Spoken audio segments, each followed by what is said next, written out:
experience the full power of the dark side.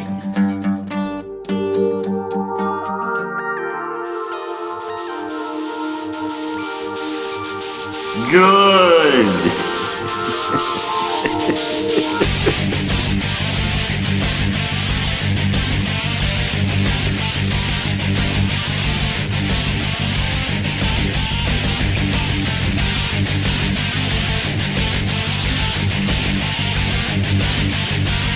We will deal with your rebel friends soon enough.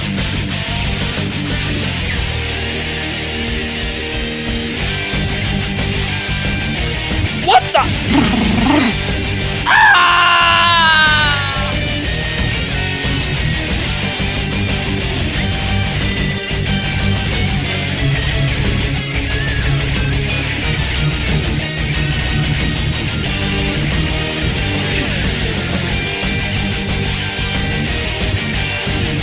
Misa back!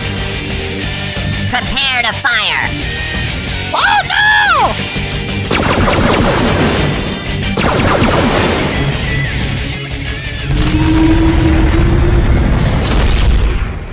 Hello and welcome back to Star Wars Beyond the Stars for episode number 43, recorded on Wednesday, August 12th, 2015.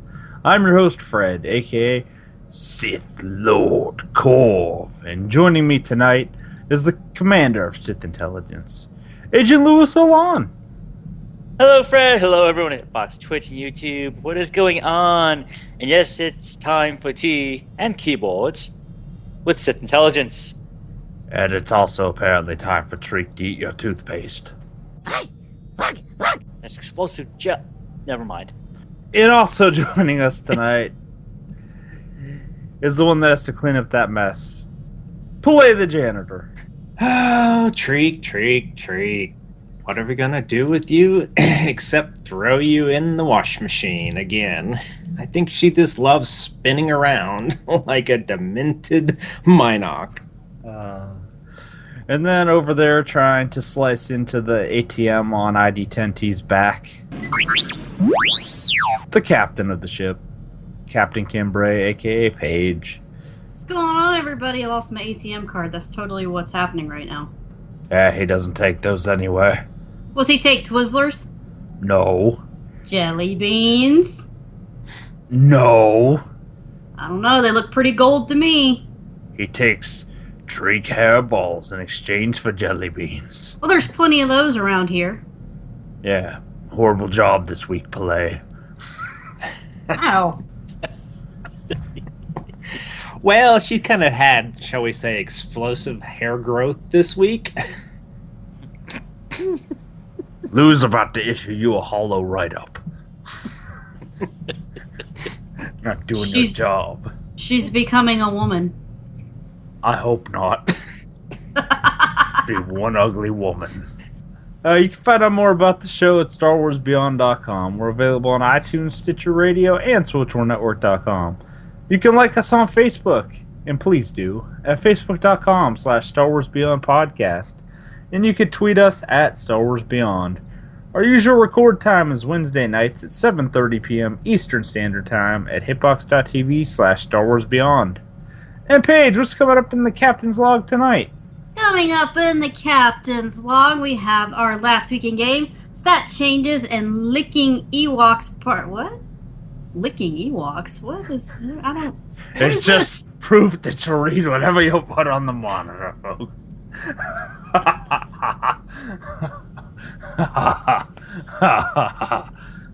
Agent Olan's intelligence report, where Lou will present Maka Ragnos.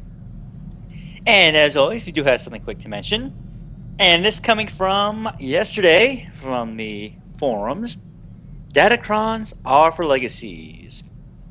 And Eric posted a response. Hey folks, I wanted to pass on a little tidbit that I heard this morning. We are very actively looking to put legacy-wide Datacrons into Knights of the Fallen Empire. We know this has been widely requested for many years, and so the design team is working as we speak to get it in. As always, this is not a guarantee that it will make it in, but the team is hard at work to make it happen. Eric. And I'll just add, like, even if they have to for whatever reason, completely take away the Datacrons as it is, but put them into the legacy system. So all you have to do is get them one more time, and you have them on everybody. I would see that acceptable. Yeah, I wouldn't mind. I would not mind that as well. Although, some of them I have to revisit the YouTube videos how to get them again because it was such a pain in the butt to do it the first time around. Well, as we've covered, I've been getting Datacrons for the first time ever, and some of them are pretty tricky to get to. Yep. Oh yeah, I remember like some you turn off sprint so you're just walking. So when you do the jump, you jump just right.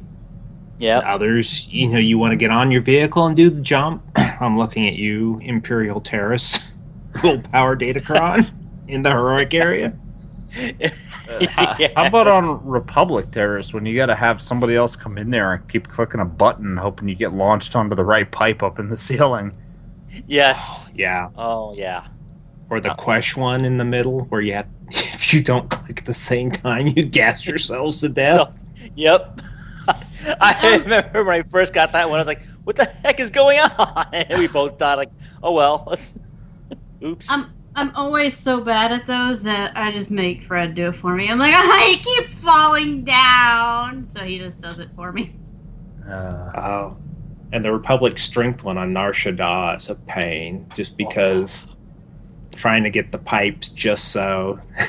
Is that the one where you're in like that deep sector back there and you gotta like jump up, climb on some lights, jump onto another pipe, and all that stuff? Yeah, I would get about halfway there and then keep falling in a gap between two pipes. I kept getting so pissed. I kept using my rocket boots to make certain jumps, and then I'd try to use them again, and I'd jump past what I needed to land on, and I'm like, oh. Yeah. And the fall was just enough that I'd land with just a little sliver of health left. Yeah. That one is the one I'm thinking of. Some jumps you want to turn off sprint, so you jump just far enough, and it's like, oh, gosh. I didn't turn off sprint, but I made it. Yeah. Well, and I sit there and think, who figured out how to jump across all those pipes and get around and realize that door was there, and you just walk down to get the Datacron, because that's somebody who definitely loves exploring the game to find that one. Yeah. I would almost bet that a lot of those probably leaked from developers and people that were part of the QA team when it was in beta. Could be. Nar Shaddaa has some interesting ones, because there's one... The incinerator? Imperial. Oh. Well, yeah, that one actually has a bit of the original Star Wars lore in it. I thought that was funny, because the number you read off is from the detention block in the first movie. They changed it, so if you click the wrong number, you can't click another one. You got to die. Oh. But the jumping puzzle there in that bonus area, once you've gotten that part, always gets me. Oh, well, we'll get to that bonus area later. I'm going to talk about that in my gameplay. Okay. But yeah, this is something I definitely would like to see. I mean, if they can do it, that's great. If not soon, then later. I mean, because that's something I know a lot of players would welcome. Because, especially for me, since I have so many alts, so many level 60s, like I don't relish doing it on another 8 to 10 characters. Well, and one of the things I was surprised with, they said, well, because Datacrons are quests and you complete a quest, that's why they haven't done them before. Because if you were in the beta, they used to have the little triangle above them. But I always thought, well, if you're a Datacron master, why didn't they have a little quest chain where you'd unlock like a room, and they would just replicate all the existing Datacrons, and you'd just go in and click on the ones. And if you'd already used it, of course, nothing's going to happen. And allow people to do it that way. I know I've thought of that. I've seen other people suggest that. So it's always been a bit odd that they've not implemented something like that. If you did like a small quest chain like the HK series quest, that would be kind of fun. Give some flavor. It's like finding this hidden area where these Datacrons are located. I just think they're probably afraid that if they did that, somebody'd figure out an exploit to get in there without actually getting them first. Yeah. Have one person that did them all go in there and use like their guild flagship summons to get the whole guild in there, and suddenly everybody has all the datacrons and never did any of them. Well, people seem to be doing that to get the fleet datacron, or out on McCab and whatnot. So I don't see what the problem is so much. But yeah, I can understand that. Yeah. Well, all they'd really have to do probably is just, if they wanted to do it like that, just make one single datacron that gives you the quest for all of them, gives you completed credit for all of them in one click. And you can only access that if you have that achievement. Yeah. I don't know. I think that datacrons probably should have been something that they moved into the achievement system as soon as it was added. Yeah. But, like I said, if they even just take away all the datacrons as is, add them to the achievement system, and you just have to go out there one more time and do them all, and then you have it on everybody, I don't think anybody can make a serious argument against that.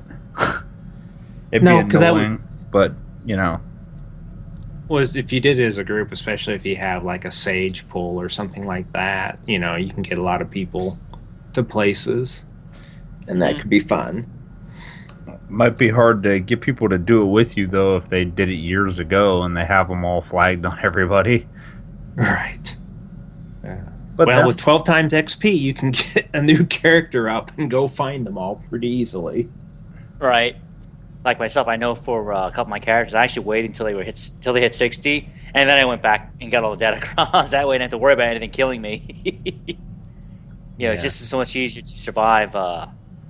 If you go to those areas where the datacrons are, it's just easy to access. You don't have to worry about the mobs and stuff around you. I do recommend, though, that if you don't want to sit there and do all the datacrons back to back like that, just get the datacrons right before you leave a planet, because it separates it nicely. It's been working out great for my new Jedi. I don't feel like I'm just wasting a whole bunch of time doing datacrons, and if it has frustrating jumps and stuff involved, you're only doing like 3 or 4 of them back to back, and then you're on to the next planet doing the normal stuff before you're back to datacron retrieving again. So that's a nice way to break it up. Alright, but we'll go ahead and plow into the captain's log now. First up's our weekend game. And Play, what have you been up to? Well, first off, I was on the Galactic Gamers Coalition, and as Tia would say, it was fantastic. I really enjoyed the excellent discussions.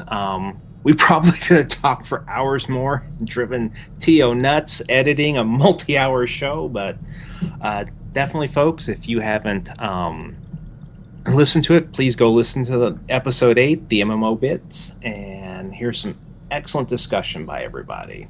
It was a lot of fun. It was my first time on there, so I was a bit shaky, but everybody else made me look good. And then in game, I mostly worked on crew skills, just bouncing between characters, still trying to get some of them to 500.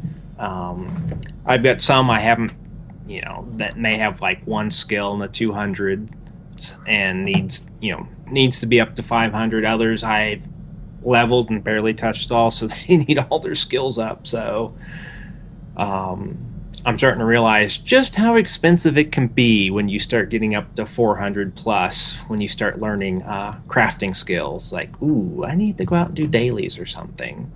I could tell you what drains you leveling up is all them freaking stronghold things you can craft and conquest. Yeah. It's like, no. Why is this stuff available to me at such a low level? And why does it cost so much? Oh, I know. Ugh. I love your next bullet point here, though, Pelé, because what this is going to mean now, Pelé brought over his Guardian tank to Shadowlands. So that means when we get ready to do these HK quests, we're going to have 2 Jedi tanks, a Trooper tank, and a Trooper healer. It's gonna we won't kill anything, but we're not going to die. Right. The unpenetrable wall. We can leap to each other almost. That's gonna need Yeah. to be a gameplay video because it will take us 2 hours to kill anything. Yeah. Oh, Yeah. You know, when we do that, we will record it, make it into a video for 1 week. Yeah. That will be fun. I mean, the Theoretica, if you've ever done it, and if you haven't, please do the HK51 quest, because the Theoretica is just wonderful. It's a lovely instance that's almost all story-based, and it's incredibly atmospheric. It's the way I wish all the companions, that you purchase off the cartel or unlock separately outside your class stories were like, because that was just so good. I kind of hope they're going to be like that in Fallen Empire. Mhm. Yes. Yeah.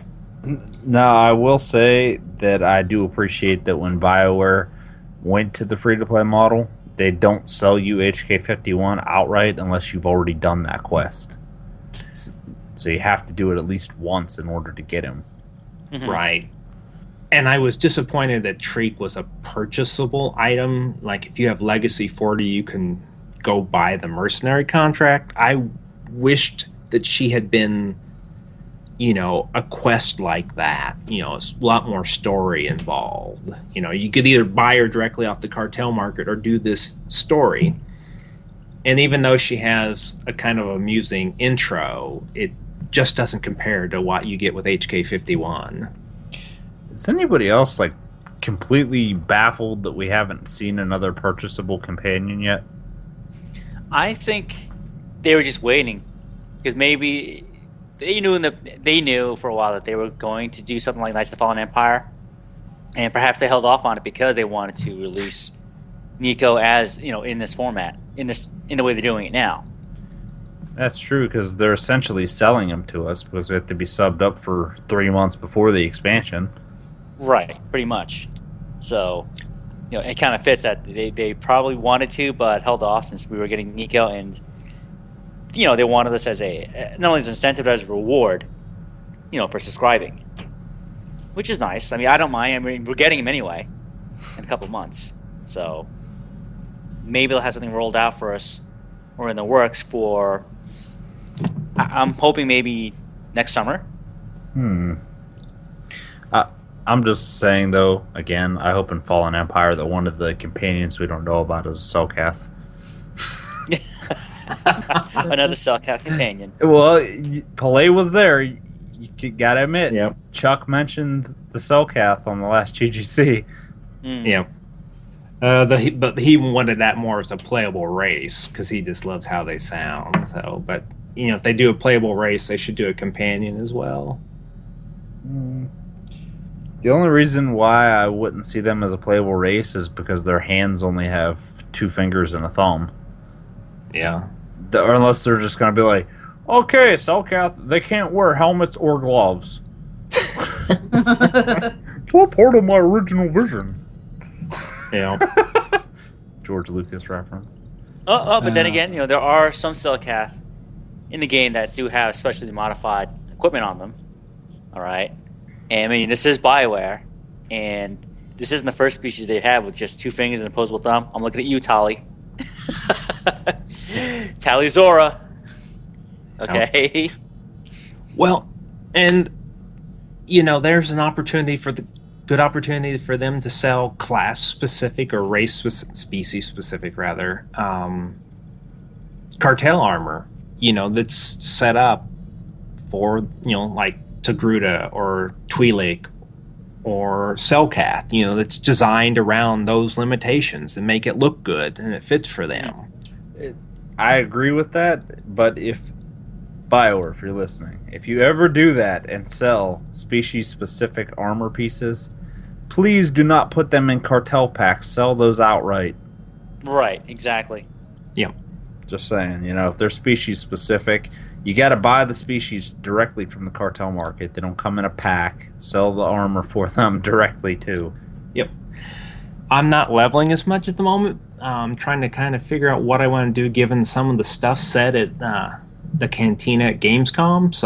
But I'm going to kind of leave that to our discussion topic. So I'm not going to get too much into that. I've been still doing some of the older flashpoints on normal. I'm going to work through them on normal mode, then work through the heroic versions. And it's kind of funny is that after all these years playing the game, I actually got the boarding party achievement in normal mode Mandalorian Raiders. I finally got the one group I'd never had to pop up. So it's like, wow, an achievement. I wasn't expecting that. Yeah, that's one reason why I've been doing every flashpoint leveling up this tank is because I'm getting all kinds of achievements I've never had before. Yep. Because because there was no group finder initially, so unless I had friends on, I never did a lot of the flashpoints. And then with the group finder, you would see whole ranges, especially as a DPS, that nobody would queue for. And then once the co-op drive yards came in, everybody would just run that till their eyes bled. And so it's just kind of funny to see some of these other things. And then finally, I noticed that poking around on the US servers, you can start to see some of the effects of the character transfers. I'm noticing that basically 4 servers, Jedi Covenant, Shadowlands, Harbinger, and Ebonhawk, in no particular order, seem to be the most active servers. They're all standard or better. And then the other 4 are pretty sparse, And consider this anecdotal evidence, and it's probably affected by the time of day I'm logging in. But like on the four main servers, as I'm thinking of them, I would see like on the starter planet, like 100 people, maybe an instance or 2. But on the other 4, I would be lucky to see 30 to 40 people on a single instance. So it feels like people definitely voted with their cartel coins and moved around. I wouldn't be something if BioWare shut down those servers and moved them back to the ones they came from. Yeah. I Who hope knows? they don't do that. Yeah. But it was kind of interesting that, of course, one thing I noticed too, if I change servers too often, too soon, the client would crash. So that's still a tricky, even after all these years. You don't want to change servers too often in the character select screen because it'll crash. And then finally, for me, the stories about the Harbinger are true. It just seems terrible responding. I would open the Harbinger's up. up? Yeah. Harbinger Shadowlands are up? Yeah. I would open mail on the Harbinger, and it's like I'd click, click, click, and nothing would happen, so I'd start wandering off, and like 10, 15 seconds later, the mail would pop up and then immediately close because I'd moved too far out of range, so I had to go sit and wait. It was terrible. I just feel sorry for the people in the Harbinger. I mean, I hope BioWare, puts more hamsters in your servers for you, because that response is just terrible. Yeah, what was up with Shadowlands the last couple weeks? Did they set it up next to Harbinger during maintenance? I don't know. And the car in the back armor is spreading. It's like, no, isolate the Harbinger. Put it in its own room. I mean, this is something they need to pay attention to, because if they get, especially Harbinger, because a lot of people went there, if they get a huge influx of people with Knights of the Fallen Empire, it's going to melt some of these servers down, or it's just going to be, the database responsiveness is going to be so bad, people are going to get frustrated and stop playing. Well, they could always do something horrible like Final Fantasy and be like, okay, there's too many people on Harbinger, so Harbinger's locked from new character creation. Right, and they may have to do that. I mean, they may funnel people into some of the other 4 servers. But, that's never fun, because if you want to play with your friends and they're on a specific server and you can't get in, it's incredibly annoying. So at least I hope they're paying attention to this and, beefing up the hardware and the database system so that they're much more responsive. Because, we all want the game to be a huge success and bring in a lot of subs, so they have money to fund other parts of the game. But yeah, that was kind of surprising. But that's basically my weekend game. How's it been going for you, Paige? What is that noise? Hang on. I heard. Play sharpening his toenails next to the microphone. Gross. Do you want me to go on, or you want to wait for him to come back? No, that's fine. Go ahead. Okay. He's just sweeping up his toenail clippings. Gross. So, I played my... I know it's wrong to say it, but I do it anyway. I played my Tortilla Smuggler.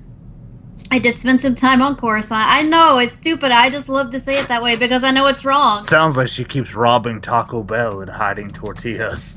I would do something like that. I really would.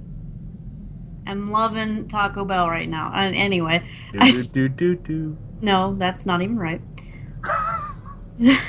I spent my time trying to clear Coruscant. Coruscant, rather. I said Coruscant. I saw the tacos I have in my mouth. I do wish I had more of an opportunity to play so far this week. It seems like every day this week we've had something to do at night. So I'm like, I don't have time to do anything fun. But no such luck. So I squeezed in a little playtime today when I got home.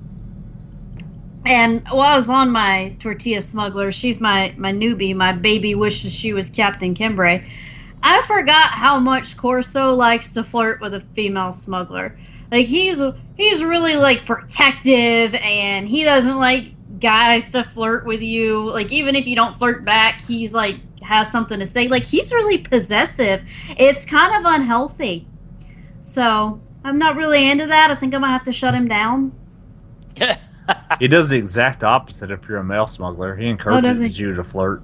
Well, like, there was this one situation, and I don't want to say anything. I mean, the game's been out for forever, but I still don't want to spoil it for anybody. Where there was a situation where I could have killed a female, and I chose not to. And he's like, "Yeah, I don't really like to hurt women." I'm like, "Dude, I will kill anybody if I need to. No matter, man, woman. I'll kill you right now for a taco."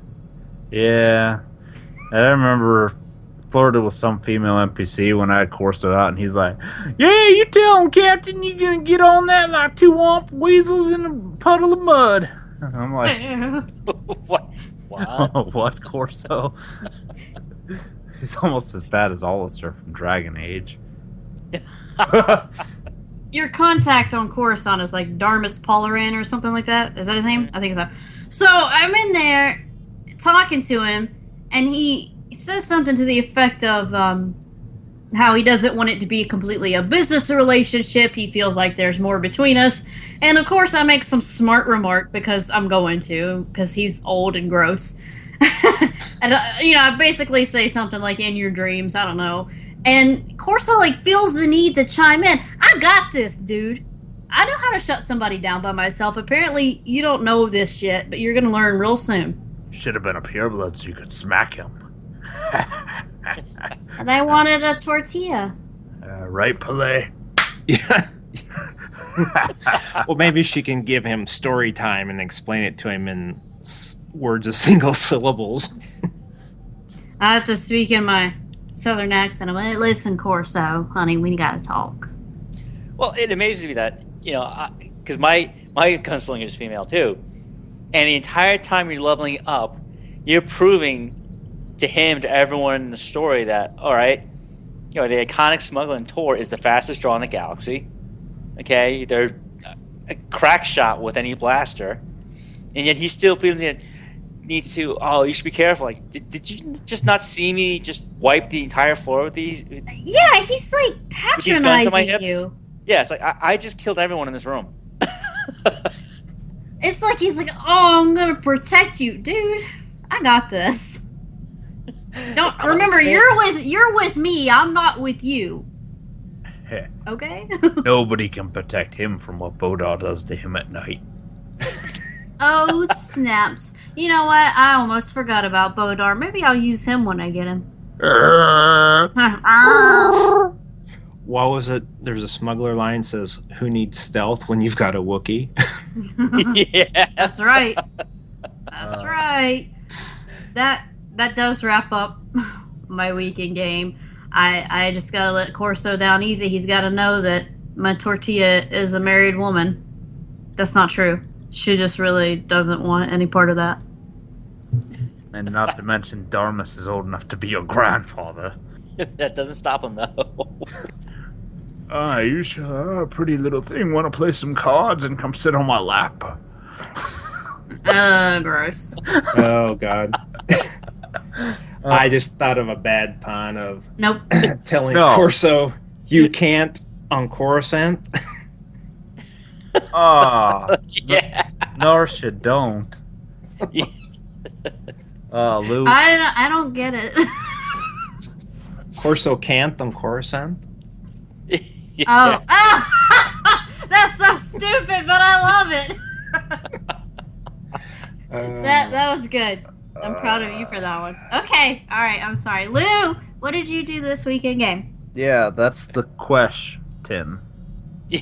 Wow! Whoa! I know. For the most part, see. Narsha, don't do that anymore. Keeps getting better.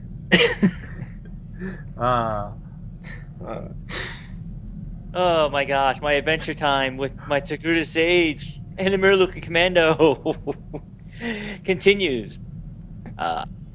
Since I've had very limited days to play past work week, whatever time I've had, I've actually been focusing primarily on my Sage and Commando. All right, so I just got my Sage. I actually got her created. I got her to Sage on Friday night, late Friday night, I should say. Couldn't sleep, so I was up to 2 in the morning playing.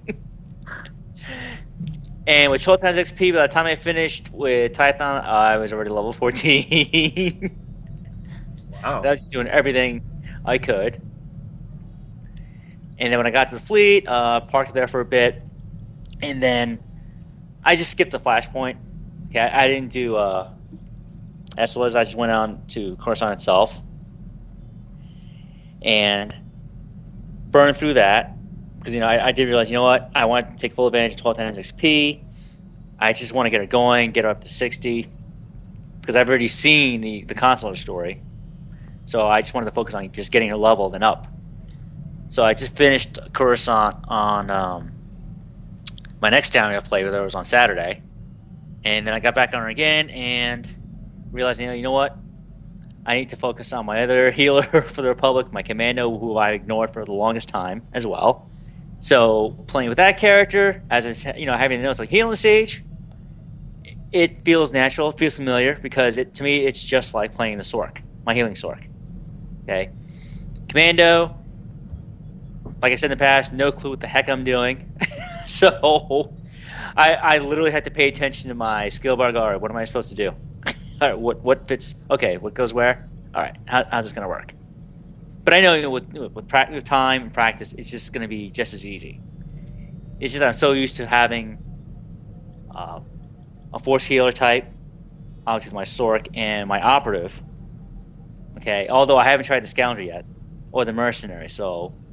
But I'm sure they're all going to feel the same eventually, and it's just going to take time and practice to where I have them all down to where it feels natural. It's not. I wouldn't say work. It's just where I don't feel like I have to actually just entirely focus on what's going on. Like I can actually have a conversation. I can actually enjoy the game, and not worry about dying or trying to keep my tank companion alive. Because lately, Oh, I'm sorry. Go ahead, Brad. I was going to say, it's funny that you mention your Commando, because that means you're actually going to play on Shadowlands. And I have a list of... There was a particular armor set that I wanted to get, so I bounced back and forth between Jedi Covenant and Shadowlands, and I wrote down the prices on each server of the cheapest of each slot of these items. And I just wanted to read these slots to you just for comparison's sake of the price difference between Jedi Covenant and Shadowlands. For the head of this outfit, on Jedi Covenant, it costs 175k. On Shadowlands, it's 72k. For the chest piece, and I'll do that one last because it's the most extreme. We'll go with the hands. On Jedi Covenant, 235k. On Shadowlands, 55k. The wrists on Jedi Covenant, 900k. On Shadowlands, 123k. The waist on Jedi Covenant, 180k. Shadowlands, 100k. The legs on Jedi Covenant, 145k. Shadowlands, 43k. The feet on Jedi Covenant, 300k. On Shadowlands, 220k. And finally, the chest on Jedi Covenant, 1.2 million credits. On Shadowlands, 299k. Yeah. That's incredible. Yeah. That is a huge difference. There is, because I know the other day I was actually, filling out more of my outfit slots on my characters, and there was a particular look that I wanted for my Sentinel, for my Marauder, and this is one I call their civilian looks, meaning the only way you can tell they're a Force user, that they're a Sentinel Marauder, is the fact that you see 2 lightsabers in the hips. That's it. Other than that, they look nothing like, the iconic visions that we have for the Jedi and the Sith. Nothing looks at all like a robe. Nothing looks at all like like a consular's lower robes or skirts. That type of look of the boots. And so I'm looking all around, and there is this couple of pieces that I wanted to get for my Sentinel, and I'm looking at the outfit, at the chest piece, okay? And you're right, the most expensive. The chest piece I wanted, 650k. I actually did the same thing you did. I went to Shadowlands, looked it up, not even 130k. Not even. I think it was 125 or whatever. But it's just like the fact that it was drastically cheaper. I mean, the entire outfit, I looked it up on Shadowlands, I would spend maybe under 400k total for the outfit. All right, and these are all items coming from Cartel Pack. Jedi Covenant, I would probably, it's not that my characters on Jedi Covenant can't afford the items. It's that, holy crap, it's ridiculous pricing regardless. It's like, yeah, I've got the money, but still, why would you, like to this day, people still charge over 1 million plus credits for Thanabesh's chest piece. It's definitely a seller's market on Jedi Covenant. Yeah, I mean, it is. And, there are times I also feel, oh, this is why all the gold spammers are active on the server, huh? Because every day without fail, I will always get at least 1 or 2 emails on all my characters with gold sellers. And I kind of feel like maybe with the way Jedi Covenant's population is, okay, the way it's arranged, because remember, Jedi Covenant was a destination server for the very first batch of server consolidations, right? Because I went from Juyo to Jedi Covenant. Yeah, I started on Keller's Void and got put on Jedi Covenant. Mm-hmm. And that's how we ended up on the same server. But just for context, this outfit alone, on Jedi Covenant, you will pay basically 3.1 million credits for this outfit. On Shadowlands, you'll pay 912k. And that's a difference of 2.2 million credits that you save buying it on Shadowlands versus Jedi Covenant. Mm-hmm. That is ridiculous. It almost makes me want to have characters on every server just to check the auction house and see where the cheapest things to buy stuff are. Right. And go through collections. Do it that way. Because sometimes I feel that's the only way to do it. Or to use the 90 cartel coin transfer right now. Yeah, this is true. Smuggle it over. Come back and do it again. Yeah, I mean, it's just crazy, and hopefully with new players coming in with Knights of the Fallen Empire, maybe the market will get better. Who knows? Maybe. I'm not sure. Not really, because they're all going to be subscribers, which means there's not going to be any escrow in the question, so everything's going to go up because they can have as many credits as everybody else. Yeah, that's true. Gosh. Oh, boy. I know. It's sickening to think about. Yeah, it is, because I really do want the entire Thanabesh outfit for my Marauder.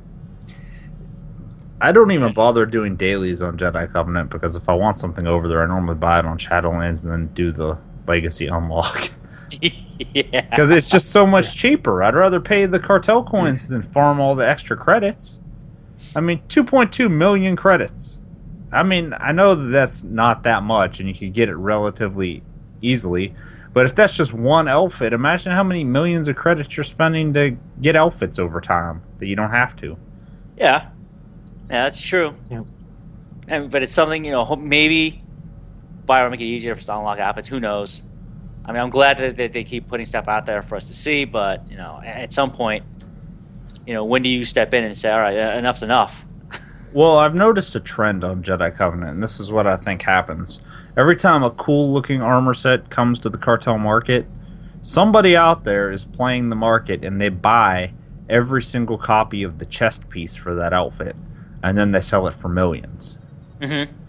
Because I just checked it a few minutes ago, that same chest piece that was selling for 1.2 million last night is now almost 2 million. Yeah. So somebody bought it and resold it. Yeah, and those are the players they have all that. They have all the credits, so they can do that and they can play the market. I would rather spend real money and take my chances with cartel packs than waste my credits like that. Yeah, I mean, again, it's all up to the players, but at least in the end, though, I did get the outfit that I wanted for at least my Sentinel and my Marauder. Okay, I gave them civilian out. I mean, my Marauder is I like putting her in things that completely like, what, you're the Wrath? Yeah. I was the Emperor's Wrath. Now I'm the Empire's Wrath. What's up? I'm surprised you didn't go for the new intelligence officer uniform. Oh, who says I haven't? Well, if you got that, I was pretty sure you'd mention it. Oh yeah, that's later on. I haven't finished yet. Because my Marauder actually looks like Jolie Bindo now. I actually got his entire outfit on my Marauder. Oh gosh. So I was like, imagine that. If you've ever played Knights of the Republic, and remember how Jolie Bindo was played, or how the voice actor was, he's perfect. Cranky old Jedi. Or what's it? How's the word that describes that? A curmudgeon. Okay. A curmudgeonly Jedi. And that's what my Marauder looks like now. In her quote-unquote civilian outfit. And for me, I'm always laughing inside because I always see that outfit. It reminds me of that character from KOTOR and how he was portrayed. And it's just, I just find it funny. Yeah, it's on a Marauder. One of the epitomes of rage, anger of the Sith, but that's okay. It's that outfit. And then, yes, my operative, when I first saw that outfit come out, like on the preview from Delphi, I was like, oh, bleep, yes, I'm getting that. So, no, I didn't spend any cartel coins on the packs. But because my operative is she's the richest character of all my characters. All right, so she has credits to burn. I just waited. Waited till it popped in the GTN. And I just bought it. Took me a couple of days. Because, like everyone else, everyone's opening the pack. And, oh, crap. Got the same thing. Like, how many, how it goes. How many of the belts and braces are you going to see? How many of the boots are you going to see when these new armor sets come out? Okay, you see 2-3 pages of them. And then maybe 4 or 5 of the chest piece and 4 or 5 of the legs. The really key items you need to have to start off the look. Like, oh, crap. And you snag it up. So that's what I did. So my operative has that other outfit now as well. Sporting on it. I remember when they added in the Revan outfit, Cyber Elf said he had to buy 3 hyper crates to get the whole Revan outfit. Yikes. 70 some packs. Wow. Oh my gosh. That is a lot of clicking going. Come on. Ah, damn it. I didn't follow up on that, but I should have asked him how many duplicate pieces he got and all that. You probably got quite a few. Yeah, you just keep getting the pants over and over again. Oh, I need the chest. or like I said, you get that belt and braces 8 times in a row. Damn it, come on. Yeah, I wouldn't have done all that. If I got the chest and the legs, I would have just bought the other pieces. Well, probably the mask is what you really have to strive for with Revan. Yeah, but then again, you're kind of stuck, though. If you bought 3 hyper crates, you got to keep on clicking them. You're going to see the same box pop over and over again. Well, I was just picturing it you buy 1 hyper crate, try your luck, and then if it's bad, you buy another one. Not just you buy all 3 all at once. Go for it. Oh, I was picturing that in my mind. Like I can imagine, like, yeah, Cyberelf did buy 3 hypercrates, and one day he just spent like half an hour just opening all of them. Well, you know what would happen if I did something like that? If I just bought 3 hyper crates and sat there opening them, I would get everything I wanted out of like the first 10 packs, and I'd be like, oh. Now what I do with the rest of this?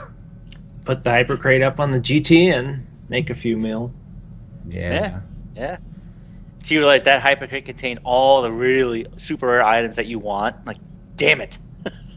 Yeah, but once I spent $150 real life money, that's when I'd get everything I wanted in the first 10 packs out of the first hypercrate. And then everything else is just duplicates of the stuff I got before. Yeah, it's true. Although I haven't looked at that mount, that wheel mount that looks like General Grievous's cycle from Revenge of the Sith. Mm. Remember Yeah. that? Yeah, I saw a player with that. I was like, oh, that's right, that's out there. So is it just me, or is that Gamescom speeder the best looking one so far? It doesn't too bad. I like it. I mean, I'm using it for my characters. I'm dying out of the community cantina speeders. I think it's the best looking one so far. Oh, I was gonna say, okay, yeah, Yeah. I like it. The pink one didn't impress me. I love the pink one. Care what anybody says. It's beautiful. Although I have been trying to get that other mount that came out, the one that looks like the little hover tank that actually fires its cannons. Notice the silence when you.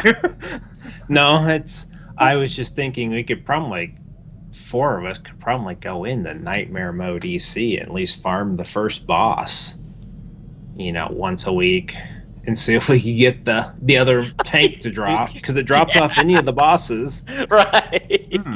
Do you think that we'd be successful with 3 tanks and a healer? Yeah. Which faction though? We're gonna use our Imperial characters? Or pub on Shadowlands? Or do characters on Jedi Covenant too? Wherever you wanted it at. That's the question. Or we could do both. Yeah. Get really ambitious. Yeah, exactly. What are we talking? We have the capability to do it on both servers anyway. It doesn't matter. It's just a matter of which server do we do first? Do we do Shadowlands characters first, or do we do Jedi Covenant characters first? Just We gotta have all the bases covered there. get Both Lou to servers. move one of his imps over to Shadowlands. Oh yeah, it's true. Because only my Republic tank is on Shadowlands. Yeah, that would be something we'd have to do before Fallen Empire when they boost the levels up. Yeah. You could move over for a little while on Shadowlands, Lou, and then go back when you're done. No, or take advantage of the fact that wow, I 12 times XP. I'll just level something up in like 2-3 days. That's true too. You could always, since do you have an imp over there yet, play? I do. It's low level. I'd have to do the 12x XP, but it wouldn't be that hard. No, I mean, the day that Togruta came out, okay, I think maybe a day and a half later I was on the fleet. I already saw level 60 Togruta. I was like, jeez. Well, Did they race change? yeah, they probably just race changed at the appearance kiosk. It could have been it too. Yeah, that's what a lot of people did. See, I can't do that. Once I make a character, their race is part of their identity. I can't just go change, like, okay, I'm a Cathar, but I'm just going to become a Togruta now. No, this dude's been a Cathar since level 1. He's a Cathar. Yeah. The only appearance thing that I can change is, like, on my Togruta, I tinkered with his jewelry a couple times. I won't change the way he looks. I won't change his species. Just don't do that. But if I was playing, like, a female character, I might change her makeup or something. Be about it. Nothing. Yeah. Lay dropping the mic this week. Was it me? Like, I have a kitty trying to go to sleep on the keyboard, so it's like, no, gotta pick you up. I don't know if Treek likes being called that. not so loud, you may hear you. And the other thing too is that I'm also looking forward to finally getting Nico Okar as a companion, because on all my other characters, since especially my high level characters, my next level characters on Jedi Covenant, and since all my companions have the Yavin 4 gear for them, I've been going out and actually just doing different things. Like before, my operative, I would always run with Scorpio or Cleo, Now I'm like going out there. Now I'm doing dailies in my opera with Temple, okay, or with Loken, and having a blast. Because now my companions have gear that they can, they can do well in, they can survive in, and I can actually have a lot of fun doing the dailies or doing other stuff with them. And of course building their companion affection with them, and seeing those stories. Because that's one thing I've yet to do, to complete in the game, is to max out all the affection on all my companions. To me, that's... I kind of with wonder the Chief how and that's OCD, gonna I want be that. affected. With the Knights of the Fallen Empire, with the possibility of losing some of your base companions, I wonder if that's going to update the legacy window where you earn those unlocks by maxing out their affection. Well, I would hope that you get to keep it, because that is something you did earn. Okay, and it does affect overall stat boost for your characters anyway. So I would hope they wouldn't take that away.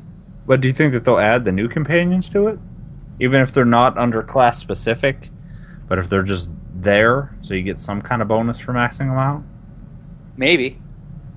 Or they might just do your first 5 companions or something, and then once you've maxed that out for a class, that's it. You're good to go. Mm-hmm. Maybe. I'd like to see them do something to support Legacy a little bit. Yeah, maybe that's something they'll announce. Maybe they still have more things to share with us as the weeks go on. Okay, so maybe that's something that they are going to release and let us know about soon enough. Soon, TM. Yeah, soon, TM. And with that, that's what I've been doing, and that's hopefully, like for example, I would like to see, like, my gunslinger with Nico. Okay, just to see how much damage how fast we can kill things in the game, right? And I'm actually looking forward to actually getting his blaster set, because the very first time I ever saw the return trailer, I was like, "Damn, that's a sweet looking set of blasters he's got." Those would be great weapons to have in the game. And now they're actually giving to us, like bleep, that's great. But Tanuki. Yeah. But you notice they didn't say anything about them being able to be used by players. They could be companion only Nico Okar. Right. Well, hopefully that's Just go quiet. Yeah, I was gonna say, no, damn it. No, we want those. I mean, they do say that they're Nico's blasters. Right? And maybe he gives you a set. No, he ain't Corso. Well, The page says, a stylish weapon set for the enthusiastic gunslinger. Keep it for yourself or give it to your companion. okay.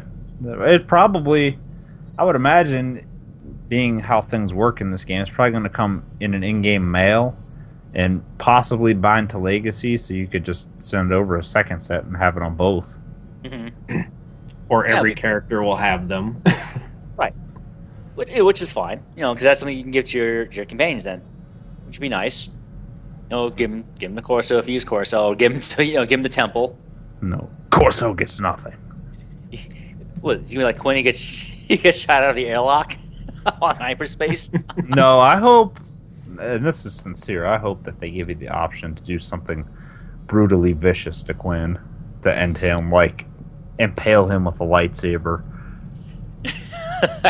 Like, I don't want any going out the airlock. Like, I want to watch this guy die in front of my Sith and verify that there's nothing left to be saved. You got some issues. Do you need to talk it out? Do you want a hug? The medical droid's right down there. You do want to talk to Shriek will hug you. No, thank you. Can you guess what I did over the last week? Oh, no, you didn't. That's right. Narsha don't.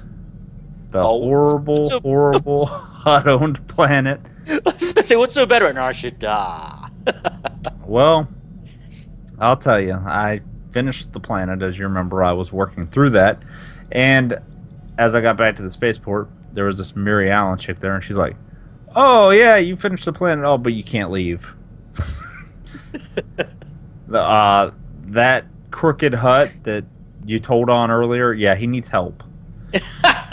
So he's sending you into enemy territory over there to go help something.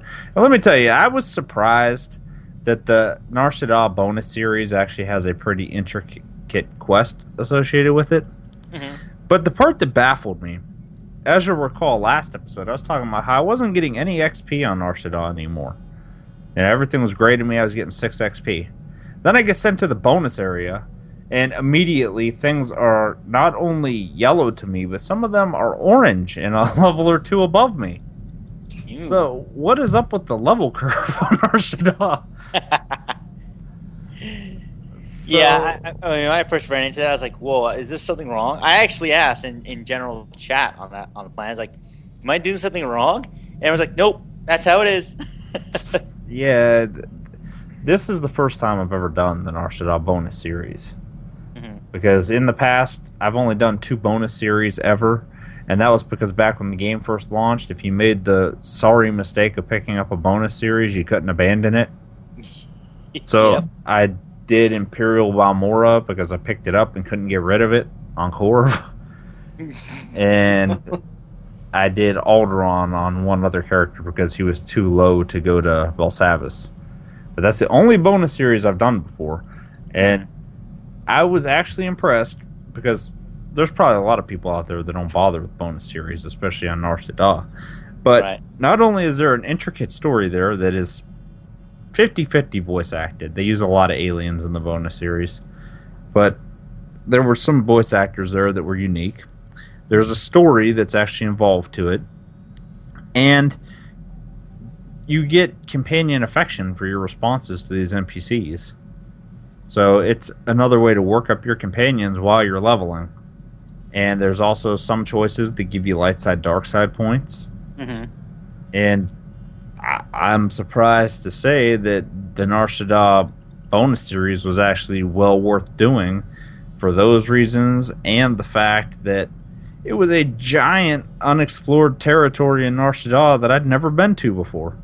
And he's not kidding. It's a huge area. Yeah, I mean, Nar it is. Shaddaa is massive if you do everything. You feel like you're only scratching the surface if you just blow through things. Even if you've done the regular quest, on both sides, those bonus quests are just huge. Yeah, and I did what I've been doing. I did the exploration achievement, unlocked all in Nar Shaddaa, which there's some crazy places you got to go to. I did the bestiary achievement, which there's actually one beast that you kind of have to access it from an Imperial area, and in order to get there on the Republic side, you have to go through Imperial guards and stuff. So I just switched to an Imp Tune to do that because it was literally just zoning into a heroic area, killing a couple beasts till I got the bestiary pop for that. Mhm. And then I did all the Republic side heroic quests. I soloed most of the heroics all the way through Nar Shaddaa, even when I got to the bonus series and they were yellow to me. But there was one night when it was really late, so I asked Paige to hop on her trooper and come out there and just help me blow through a heroic 4 because I didn't feel like taking 20, 30 minutes to solo it. I was like, stand right here. I'm going to pull the whole room. Yeah, that's how that went.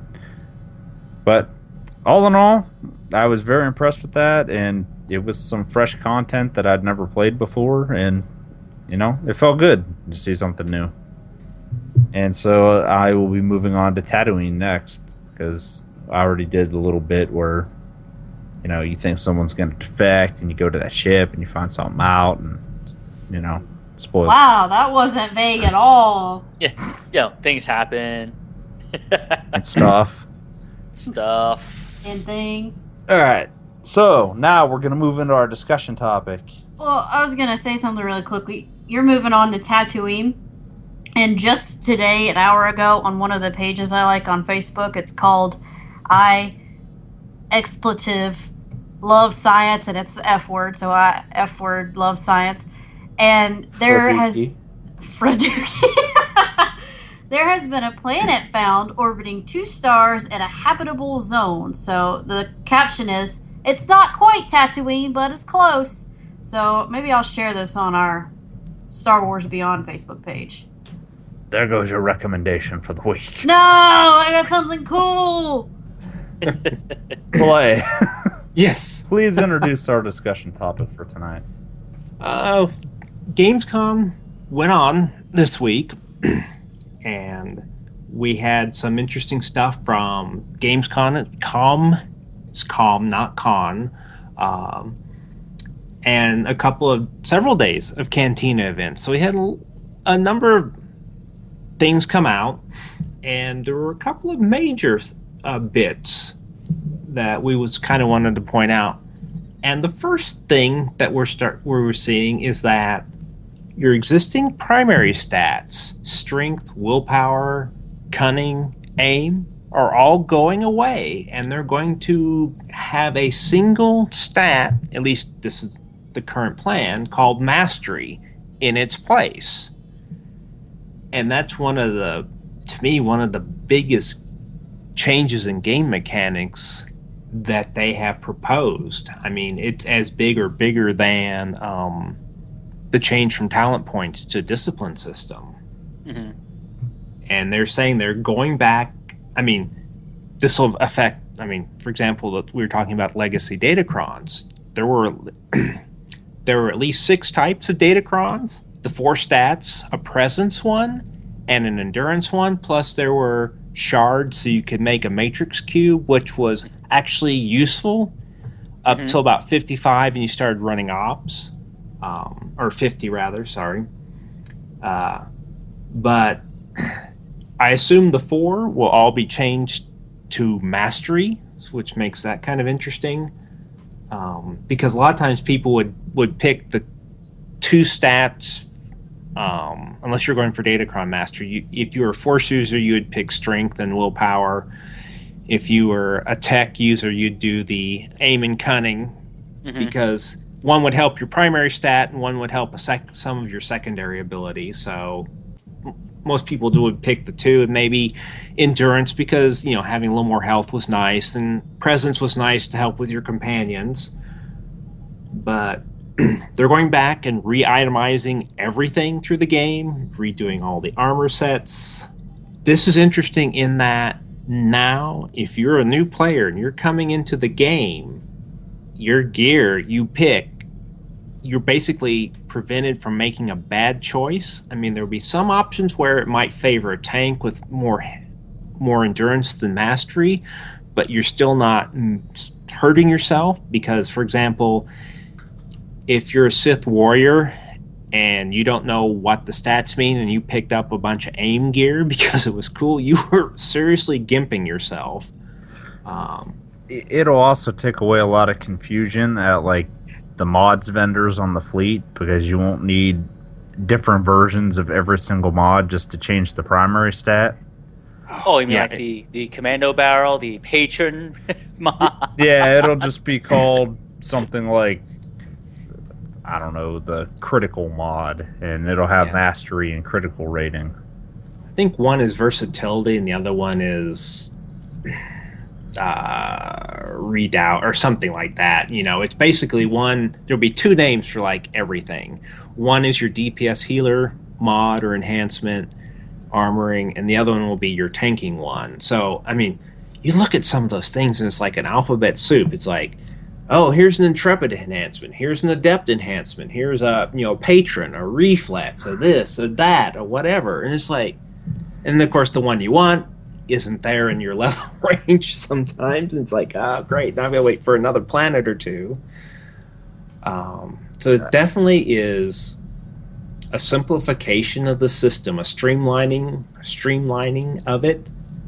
This is also going to make it interesting in flashpoints and operations, because all of a sudden every bit of gear is useful to almost everybody.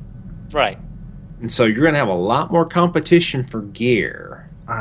If something drops, in some cases it's good for dedicated guilds running ops because they won't have things going to waste, because gear will go to somebody and they can use it. Instead of we don't have a commando or a bounty hunter. It's like, oh, well, this is aim gear. We've just got to give it to somebody to reverse engineer. But isn't that less incentive to do ops after a while? Because everybody will get their gear fast, and then, those times when you get commando gear and there's no commando in the op, that's like a filler drop. And then you'll keep doing that op until you eventually get the gear that you need for the people in your op. Yeah, it depends on how. That's an issue. In a lot of ways, they seem to be wanting to move away from gear being a barrier. It's like you do these ops for the fun of it or the story or whatever. So is this going to be coupled with? Are they going to merge any of the? I don't know what you would call them, like the utility stats, kind of like critical rating, power, defense, shield rating. Are they going to merge some of those, like put shield rating into defense and stuff? I haven't heard about the tanking stats. What I have seen data mined, and take this with a big grain of salt because this could change, is it'll look like Alacrity and Surge will go together. And I honestly can't tell you off the top of my head what Surge did. But you'll have like crit. Oh, Surge. Alacrity. Surge affected like anything that was like a dot, like heal over times and dot damage, and increased those. Yeah. You'll have your crit, so things will, if it crits, it does lots more damage. You'll have your alacrity, which means you can do things faster, and then I'm blanking on the other stat. Power? Power, yeah. Power just makes your regular attacks bigger or your heals bigger, whereas crit is a huge spike. Power just makes everything better. So they're putting certain stats together? Like Alacrity and Surge? Or Crit and Surge will go together. So they're basically combining those two, and you're going to end up with just 3. Instead of 4 secondary stats, you're going to end up with 3. Well, that makes sense, because they were basically the same thing for different abilities. Like, Crit was for melee and direct attacks, and Surge did the same thing for dots and heal over times. Yeah. So that makes sense. That'll actually make Crit relevant to people might actually want to use lightsaber crystals and stuff that have crit on it now. Right, because that's always been, unless you were a tank or you're doing PvP, you always just used the power crystal. There was no reason to use crit for anything. So yeah, I got all those crit crystals sitting around from when I went in and ruined people's ranked. And as you mentioned, the first bullet point, that primary stats are going away. I think one of the biggest barriers that BioWare sees, or at least an intimidating factor for the game, is that players who aren't familiar with MMOs or maybe are tired of how it works. Okay, where having to focus on strength, having to focus on cunning, having to focus on aim, maxing out on all that stuff, and trying to, I think, go through the headache of optimizing your gear with all that stuff on it. Okay. I mean, heck, Lou, it's those secondary ones. Even to me, I don't understand them. Like, if I get this tank to level 60, I don't know whether I need shield rating or defense rating or what I would need. I'd have to look up a guide and learn how to gear my dude. And that's the thing too. I think that's something else that BioWare can do in the future. Since they're revamping the site anyway, is to provide that clear-cut definition of what exactly they're doing. Okay, like, yes, we are rolling crit and Surge together. Crit used to do this, Surge used to do this. Okay, and I think that's what they need to, they may want to put out there on the main website when it comes to explaining all the changes. Okay, here are the changes. The secondary stats are now being merged into these. Crit used to do this, Surge used to do this. Together, now their new definition with Knights of Fallen Empire, this is exactly what these stats will do. The new definition is boom, boom, pow. Yeah. So it's clear, cut, and dry, so there's no mistake. Because I understand what they're trying to do. They're trying to make the game mechanics simpler and easier for people to get into it. So they don't have to worry about it. Well, and there's a lot of people who have said this is their first MMO, and the traditional system that's come from SWTOR has been a not super complex, but it's been a typical MMO one. And for me, coming from another MMO, I went out, did the research, figured it out. It was pretty straightforward. But for people who are coming in and who have no idea about all this stuff, it's very confusing. You just don't understand. Yeah. Because the game doesn't teach you this stuff. And whereas now it's like, oh, Somebody tells me I want stuff that has more mastery than endurance. Good. I know I can roll on this. Or I like the look of this gear, so I'll roll on it. And I'm not really hurting myself. The primary stats I didn't really see as a problem, but merging them all into mastery, that doesn't bother me either. But what I will say is, like, playing a tank for the first time in this game, I knew nothing about this stat merge happening, and my first thought was, okay, I'm going to play this guy. Pretty much, I'm leveling him up as a tank, but all the way up till 60, I'm just going to keep going for the defense rating stuff. And then when I get to 60, I'm going to look up a guide, figure out if I need to have shield rating or what else I need to do to gear this guy up right. But see, I mean, I don't want to sound lazy or anything, but I shouldn't have to look to an outside resource to figure out how to gear my character. The challenge in being a tank should be able to play the tank well, put guards on who I'm supposed to guard, taunt when I'm supposed to taunt, keep people alive. The challenge shouldn't be figuring out how I'm supposed to gear my character. Right. I mean, that's unfortunate side effect of the traditional ops-oriented MMO players. They love, one of their gameplay options is to min-max their characters, so you put in all this complexity. I mean, you know, like I said, an alphabet soup of enhancements or mods, and trying to figure out which one do you want. Because if you listen to the ops players, they're like, yeah, I had to farm up like 10 chess pieces so I could pull out one enhancement and plug it into all my gear because that's my best in slot enhancement. And I'm thinking, that's actually pretty boring to do. You know, it's like all that gear that's wasted.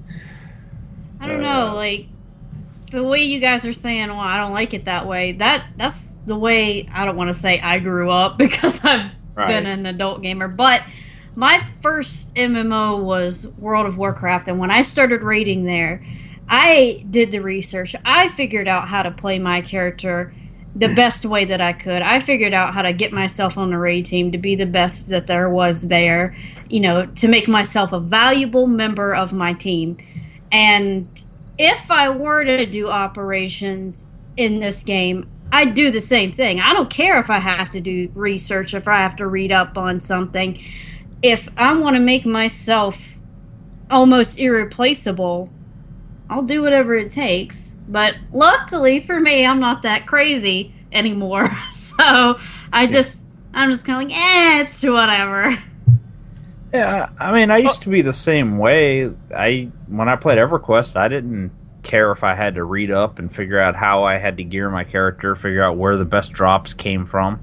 But I think my personal tastes have changed over the course of time, and I would rather that my challenge be in having a character that there's a very clear way to play the character right and succeed, and a clear way to fail and have your group wipe over and over again when you're playing a tank. And I don't want to have to go out and read external guides to figure out how to gear up my character, because those guys might not be there one day. Well, and that's why I make that proposal to where, since the community team has said that they are doing revamping of the site, I would hope that one of those major projects is going to be the definitive explanation of all the changes. You know, especially in terms of character development, in terms of, okay, these are all the stats. Okay, this is exactly what each one does. All right, because you can still find players to this day who have no idea what Alacrity does, and they're playing a healing character. Okay. Whatever. That's me. Whatever. And you know, and these are people that, you know, that want to do content, but they hinder themselves because they don't understand what's going on. Okay, and it's not even that Alacrity is that too complex to understand. It's haste. Okay, for all intents and purposes, it's haste. But you know, it makes it go faster. It makes Alacrity, you do things faster. Surge, those Alacrity, Surge, and there's one more and Crit. People, since the game came out, they've been arguing that these stats were worthless for the longest time, and then only, I think, wasn't Shadow, maybe Rise of the Hutt Cartel, they finally made Alacrity have a purpose. But Crit's just kind of been waffling out there. I don't know anybody that uses Crit crystals. crit was good for a brief period, if I remember right. Feel free to write in, folks, if you have better recollection than I am. And then they basically, people could stack crit and do some massive damage. They pretty quickly nerfed it. Right, and that's the thing. Again, this is something that they can do to help make the process easier for everyone involved. Like, yeah, they're doing. I mean, I'm also looking at Delphi's site right now with all this stuff that's being proposed, and if you want to make that transition to Knights of the Fallen Empire that much easier for your player base, for your existing player base and your new player base, have something set already to where if you have questions or you're not sure about something, this is where you need to go. SwordTour / for all your stuff. Okay? This is exactly what Mastery is, how it works, how it affects your character. Okay? This is exactly what this does. And just like for you, Fred, okay, for those who wish to play a tanking character, these are stats you need to look at. Defense, shield defense, shield absorb. Yeah. And this is exactly what each of those this is exactly what each one does to help your tank character better. Survive. Shield absorb. This is your percentage chance of your shield actually absorbing the damage that's being thrown at you. Boom. There you go. See, I just almost wish with this stat merge that they would just merge defense rating, shield and absorb all into one thing for tanking. That way, now you're just being lazy. Oh, I already said that it's lazy, yeah, but I would just rather have to work at getting a mod or enhancement that has more value of that stat than have to worry about which of the three I need to put in there to be good. Yeah, because each tank values a different stat, if I remember correctly. Whether one will go defense, another will shield, another absorb. Absorb, yeah. I mean, basically, BioWare has decided, whether we agree with it or not, that most of their player base is more casual oriented, so they are, streamlining the systems. They figure they cannot compete in the the hardcore, let's call them the WildStar-esque type of raiders, and so they're trying to make it more novice friendly, so that if you make a decision, you're not immediately making a bad decision, which I mean, there will still be people who will complain about your decision, but at least they're not saying, oh gosh, you noob, you picked aim and you should be using willpower, blah blah blah. It's like, okay, you picked a mastery item, maybe has a bit more endurance than it does mastery. Like, oops, that should have gone to tank. I'm sorry, I'll pick up a better one next time around. Right. I'm gonna jump in here because you brought something back to me when you said you noob. Yeah. Listen, it was when I started playing World of Warcraft, I had no idea what I was doing. And if something was cloth, I played a mage. I thought it was for me.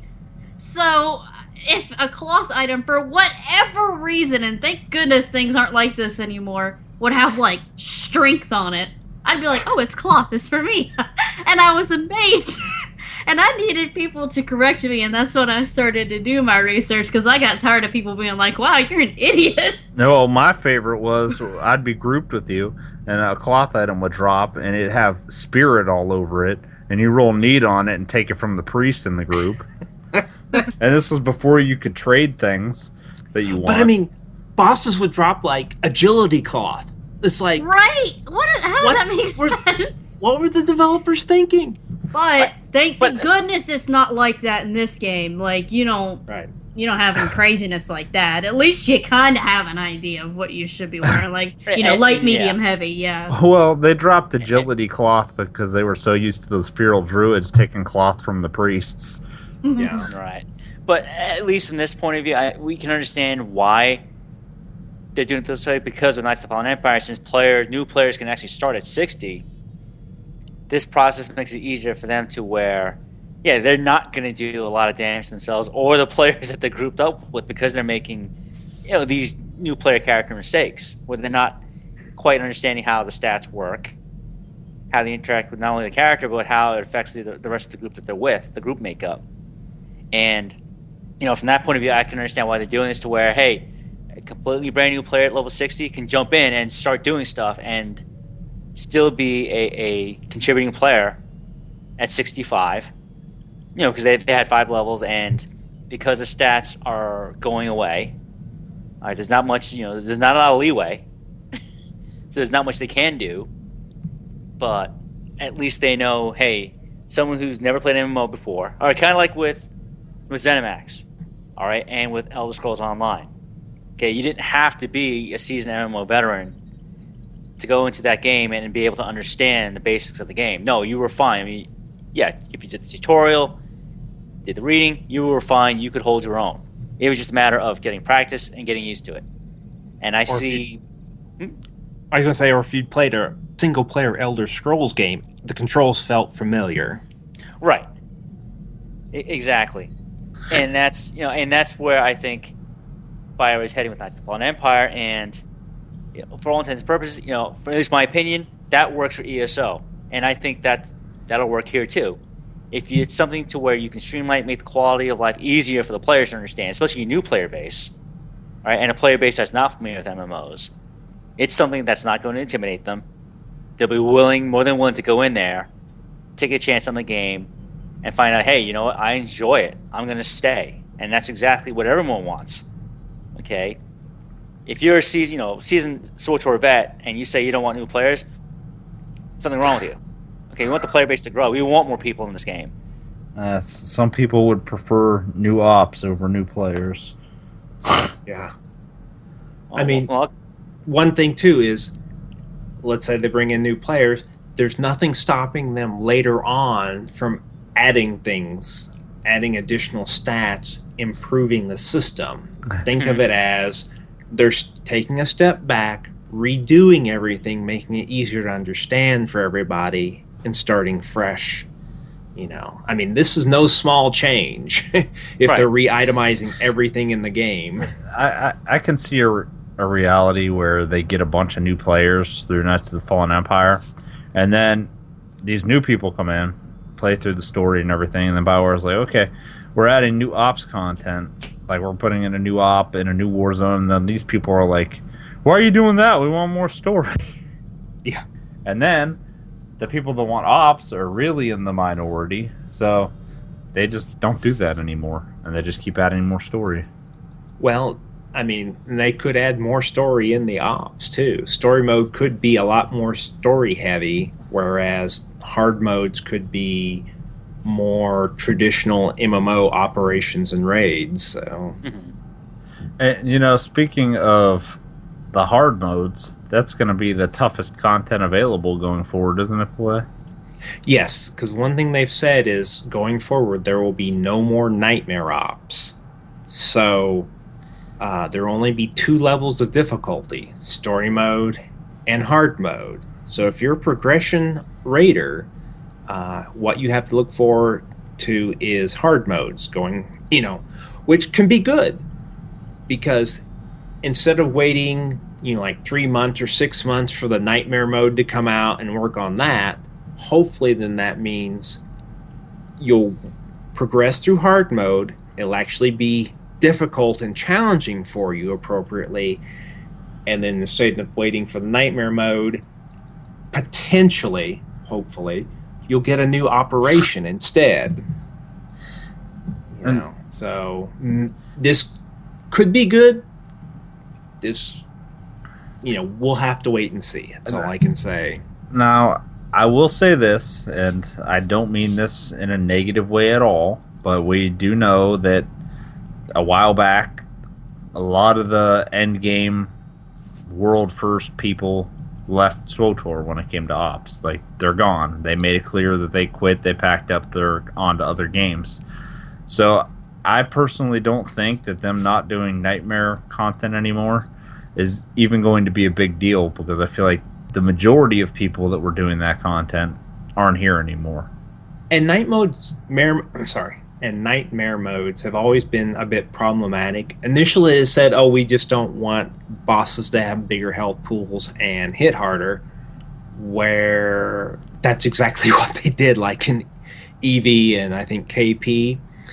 And it wasn't till later that they started adding in additional mechanics with the bosses to make them truly nightmare or more challenging. So it's a lot of development time to add a nightmare mode, because they're trying to do story hard mode at the launch of an operation, let people work through those. I mean, and some of the world first raiders would blow through it, and then they would sit there and farm and wait for the nightmare mode to come out.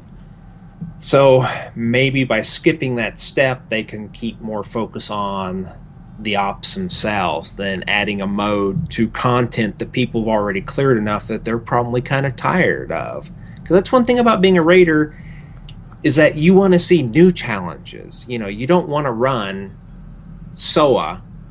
I mean, I know we said bringing EVs back great for new people, but if you've played the game since launch, you've seen SOA, and he's not going to be a challenge to you, and you're kind of tired of, beating SOA. You want a new boss to beat. You want new mechanics, new things to challenge yourself, to strive against, new progression.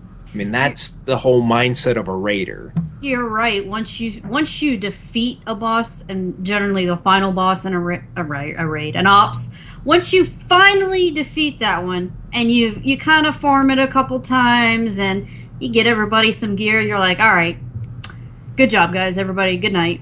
And, that's it. Whereas before, you'd be all pumped and excited, and it just kind of becomes been there, done that. Let's move on to something else. And that's kind of why it's important to keep the ops coming out. Yeah, because... Go ahead. Oh, I was just going to say that our final little thing to mention here about this announcement is that, well, Palais put a little PSA in here. Finish up all of your old quests that you have, because as soon as you start Knights of the Fallen Empire, all of your quests will be abandoned and you can not go back and do them. Yep, apparently they give you a double warning that you're starting fresh and everything prior to KotFE is gone. Coffee is gone. You're going to be caffeinated in a new way. You can't go back to the old stale stuff. Well, what do you think about that, Paige? Part of me cares and part of me doesn't care. And let me explain this to you. When I come from Warcraft, I keep going back to it. And when I played that, I thought it very important to go through every zone and do every quest and explore everything. I was also an insane elitist, so there's that. But I got my lore master title before they made it easy mode. I was really, really into it. Come to SWTOR, I'm more of a relaxed player, kind of do whatever the heck I want, don't care what anybody else is up to. So I kind of do things at my own pace. And I kind of jump around, do whatever I want, I don't care. So I have enjoyed the way that quests are given to you in this game. I really love the cinematics and the speaking and the decisions and the light and dark side affection. That makes questing even better than it was when I was in Warcraft. So I really like questing here. So I feel like I've done pretty much, I don't want to say I've done everything, because I definitely have not.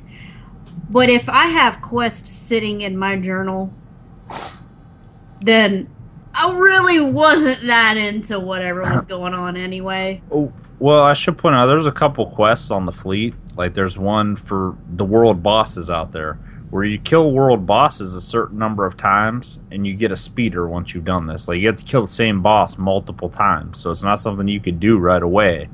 And some people keep this quest in their log for years before it's finally completed. And if they start Knights of the Fallen Empire, that quest's going to be abandoned too. See, I don't quite understand. I mean, I get it, oh, yeah, you're frozen, blah, blah, blah.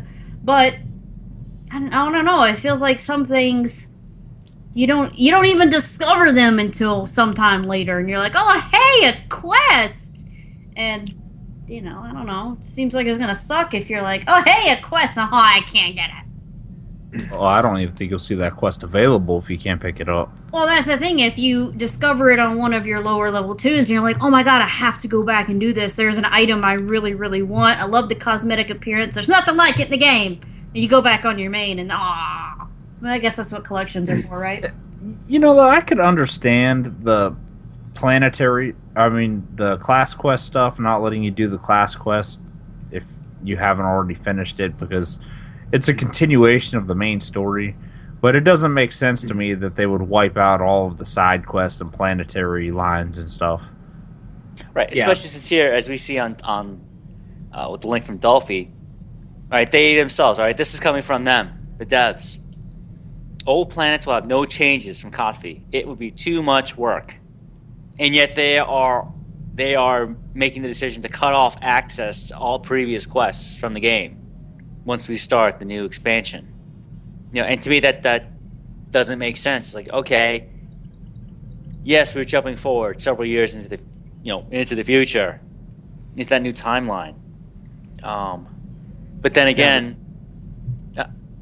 it's just that. But then again, time is so how it's handled in Tor, can sometimes throw people off because, as we all know, when you level 1 through 50, okay. It's not all happening in the span of a couple of days or a couple of weeks. That's how it feels like if you actually look at it time-wise.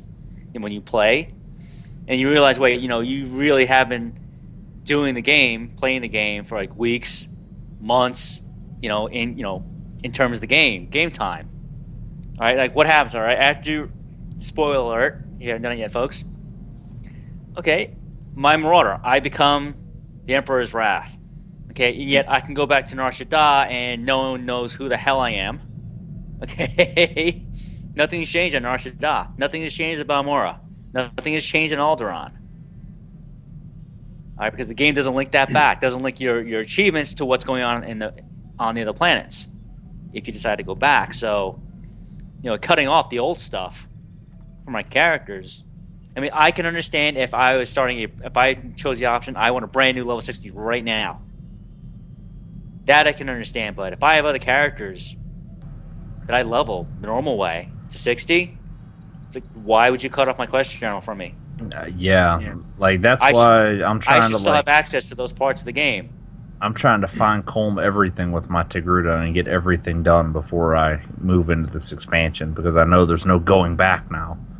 And it may just be the story type quests. I mean, because speaking of the speeders, the very ops that one of those speeder quests will be available. I mean, you had to do EV, KP, and I forget what, and number of flashpoints to get one speeder. And they might allow, certain things like that and the world boss ones that you can go back and do and have no problem with that. But, like the McKeb story arc, Zyos, companion quests,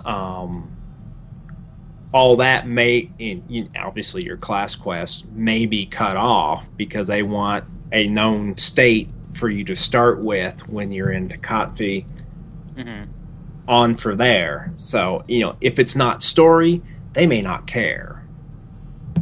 They may just leave that, but I can't see them getting rid of your PvP daily, though that's easy enough to reacquire. But certainly story, they may say, oh, nope, you can't go back and finish that story. I'm kind of thinking it might be a mechanical thing where it's just automatically going to purge your entire quest log. Yeah. So that's something to think about if, I have characters like one of the 3 kills on Nightmare Pilgrim, and they need to go back and kill him 2 more times to get the speeder. I may just say, the heck with it. I've got the speeder on one character. I'll just wait till such day that if they ever make, speeders and pets legacy-wide, not care. Well, I think they need to give feedback, and certain quests need to be flagged to not be dropped when you start this. Yeah. And the last little thing that I want to mention from this Gamescom coverage is in the last GGC, you guys were talking about, people want to know what's going to happen with companions if they die. Are you going to lose that gear? Do you need to strip them down or whatever? And they did say that all gear from companions that die or disappear for a long time will return automatically in your inventory. Yeah. Yeah. I just think that's funny. So I killed him and then I stripped him and here. Yeah. Wear his clothes. So I'm going to have a nice and purple Imperial outfit soon. Yeah. For Nico. Well, And I wish they would tell it. I mean, they don't have to tell us what exactly happens, but it would be nice to know. It's like, oh, don't bother gearing up Skadge because he's not going to be there for you going forward. You know, you can at least give us an idea of which companions we may possibly see without spoiling it. How do you do that without spoiling it? Well, if you don't tell us exactly how, but, you know, it's like, okay. Oh, okay. You know, it's like, you know, you won't be getting Skadge back as a personal companion. That's fine. You doesn't tell me if he lives or dies, or if, you know, he dies heroically and we can clap and cheer the fact he's dead, you know. Quinn has a tragic airlock accident, you know, saving your life, or something like that, you know. Shoot him in the face. Because I know, personally, if I sat there and was gearing out a companion and I really liked one, and they weren't going to be there, I'd be pretty annoyed. It would kind of take away from some of the game to know, oh, I put a lot of time and effort into this companion, and I'm not going to see him again in 2 months.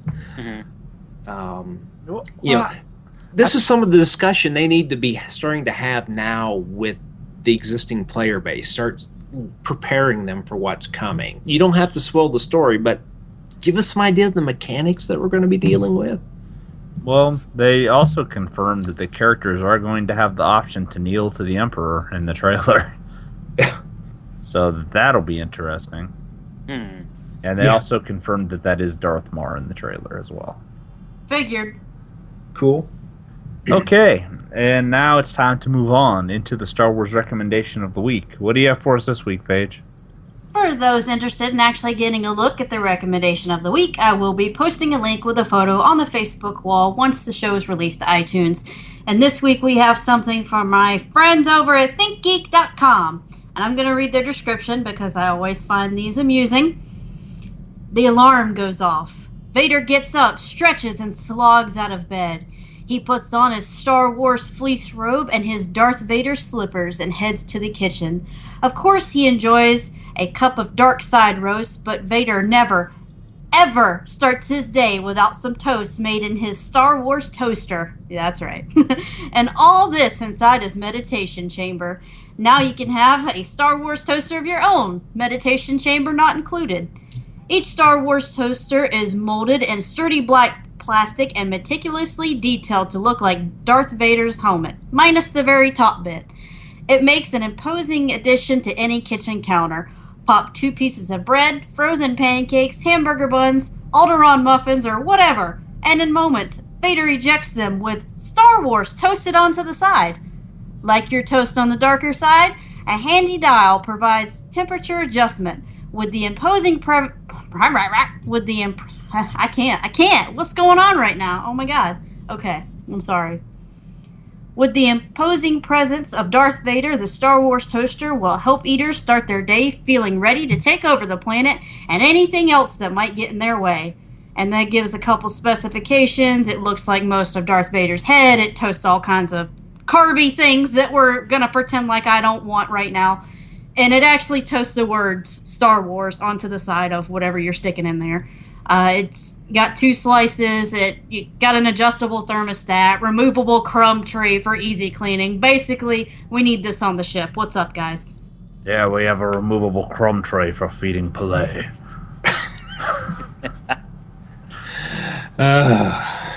Toast again. When's the last time we fed you? Don't worry about it. I know where everything's stored because I've got to clean it all up. Burn! I hope you're not eating anything that we store on this ship. I think there was pieces of an SIS agent in between 2 pieces of bread in the kitchen for you. It's probably better than trying to gnaw on all those carbonite bounty hunters you have. And that stupid plant we have down the hall that just keeps going, feed me, Seymour. Feed me, Corv. No, if you want to find the good food, you just follow Treek. She seems to find everything edible, and some things not. Why do I picture the Palais has a giant alien Venus flytrap that he puts all of his dirt in at the end of the day? It's like, nom, nom. Yeah, don't go into the ship sewers. We have sewers. This Sure ship, we do. yes. And moving into the intelligence report. And yes, this week we bring you Marco Ragnos, ancient Lord of the Sith. Or in his words, the chains of the grave cannot hold a dark Lord of the Sith. And it doesn't, because he makes his appearance known. Marco Ragnos was a male half-breed Dark Lord of the Sith who lived during the time of the First Sith Empire. Born long before 5,100 years before the Battle of Yavin, and around that same year, dueled Sith Lord Simis for the title Dark Lord of the Sith and control of the Sith Empire. Ragnos defeated Simis, who was beheaded in the battle with the other aspiring Dark Lord. Ragnos lived for over 100 years, growing in power, pitting his adversaries against each other, and ensuring that there were no threats to his throne. Following his death shortly before the Great Hyperspace War, two powerful Sith Lords, Naga Sadow and Ludo Kresh, fought each other to occupy his throne. Ragnos' spirit appeared before them and proclaimed that only the most worthy should succeed him. Ragnos lived on as a Force Ghost after his death, trapped within the confines of his tomb in the Valley of the Dark Lords on Korriban. 1,000 years later after his death, Exar Kun summoned Ragnos from his grave through the use of talismans, crowning Exar Kun as the new Dark Lord, and Ulic Keldroma as Kun's apprentice, as an attempt to resurrect the lost Empire thousands of years prior. Thousands of years after the Sith Empire, during the New Republic era, the Dark Jedi, Tabi and Aximus made an attempt to bring Marco Ragnos back from death, using an old Sith artifact known as the Scepter of Ragnos in order to siphon the Force from many Force nexuses, all spread across the galaxy, empowering the disciples of Ragnos. Tabian's goal to resurrect Ragnos almost succeeded, but her operation was overthrown by the Jedi Jaden Corps, defeating Ragnos' spirit and enclosing him on his tomb once again. So that was just a brief little context on Ragnos' overall history, but now we're going to go into more detail with Dark Lord of the Sith. Or in his words, once we were mighty Jedi of the Republic, brothers in the Force, but the great schism between the dark side and the light turned Jedi against Jedi. Our ancestors were defeated, driven off, cast out. And this is Marco Ragnos describing himself and the other exiles. A Sith-human hybrid, Marco Ragnos was a direct descendant from a Dark Jedi who had fled the Republic after the 100-Year Darkness, who lived 20,000 years after the formation of the Old Republic. Feared, obeyed, and admired among the Sith, Ragnos was considered to have been the greatest Dark Lord of the Sith of his age, and was born a long time, again, before 5,100 years before the Battle of Yavin. When the Dark Lord of the Sith died, Ragnos and another powerful Sith, Simis, rose up to take the mantle. A formidable warrior, Ragnos dueled and defeated Simis in combat around 5,100 years before the Battle of Yavin, proving himself worthy of the mantle of Dark Lord of the Sith. After gaining the mantle of a Dark Lord, he led ruthless campaigns against his Sith enemies, pitting his adversaries against each other and ensuring there were no threats to his throne. His iron-fisted rule would last over a century. During those times, Ragnos likely composed his own epistle, created a scepter capable of siphoning the Force from many different places, which could be used to empower non-Force users, and designed a pair of gauntlets capable of augmenting the strength of the Force in its user. Years later, Ragnos was encountered by a young boy named Tenebrae, not familiar, when he was 13 years old. The boy had come before Marco Ragnos, the Dark Lord of the Sith, and the ruler of the Sith Council and Sith Empire during those times, hoping to gain training under Ragnos. When Lord Ragnos met Tenebrae, he was impressed by the youth's power and ambition, and named him the ruler of Medrias, bestowing on him the rank of Sith Lord and the name Vitiate. After years of his rule, Marco Ragnos passed away in year 5,000 years before the Battle of Yavin. His death was marked as the end of a golden age of the Sith Empire, despite its reluctance to continue expansion. And now we move on to legacy. Ragnos' legacy lived after his death. The Ragnos Lakes on Hesh, for instance, were named after him. During his funeral on Korriban, two Sith Lords, Sadow and Kresh, emerged as favorites to succeed Ragnos as the next Dark Lord of the Sith, and the two engaged in a duel of Sith swords, after a disagreement as to who would better serve the Empire as Dark Lord. Writings of the Spirit appeared before them, speaking of a great past and an uncertain future for the Sith Empire, proclaiming that only the most worthy would succeed him. After the duel, Naga Sadow was elected as the new Dark Lord of the Sith. After the inconvenient arrival of Gab and Joy Daragon, Sadow had an excuse to invade the Republic, claiming that those galactic explorers would try to bring Republic reinforcements in an effort to invade the Sith Empire soon enough. Vitiate did not join in the struggle for succession after Ragnars's death, nor was he involved in the conflict between Naga Sadow and Ludo Kresh, or the Great Hyperspace War. Instead, he decided to stay hidden until the right time arrived. After Naga Sadow's election as the new Dark Lord of the Sith, further events led to a major war with the Galactic Republic.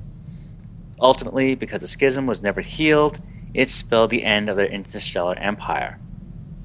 Ragnos lived long after his death as a Force ghost, trapped in the confines of his own tomb in the Valley of the Dark Lords on Korriban. About 1 millennium after his death, during the year 3,996 years before the Battle of Yavin, Ragnos' spirit was unintentionally summoned from the grave by Exar Kun and Ulic Qel-Droma with the help of a pair of Sith talismans. Awakened once again, he crowned Exar Kun as the new Dark Lord of the Sith and proclaimed Ulic Qel-Droma to be the first Kun's apprentice, all in an attempt to restore the lost empire of 1,000 years prior. The Great Sith War devastated the galaxy once again, but the Sith Empire was not restored. At some point prior to 3,693 years before the Battle of Yavin, Celeste Morn destroyed the last known copy of Ragnars's epistle. 1,000 years after his physical death, during the Jedi Civil War, Revan and his companions visited the tomb of Marka Ragnos during their search for the Starforge. Revan had to enter the tomb and retrieve an old Sith artifact in order to impress Uthor Wynn, so that Wynn would grant him access to Naga Sadow's tomb where a star map was located. Revan had to make his way into Ragnars's tomb, which was protected by a rogue assassin droid. After battling the droid forces inside the tomb, Revan and his companions encountered the assassin droid. After conversing with the droid, he said that he was originally programmed to kill Jedi, but his Sith programmers made his cognitive systems more independent than they desired. Since then, the droid kept himself in isolation within the confines of Ragnars's tomb, building droids to aid in his protection.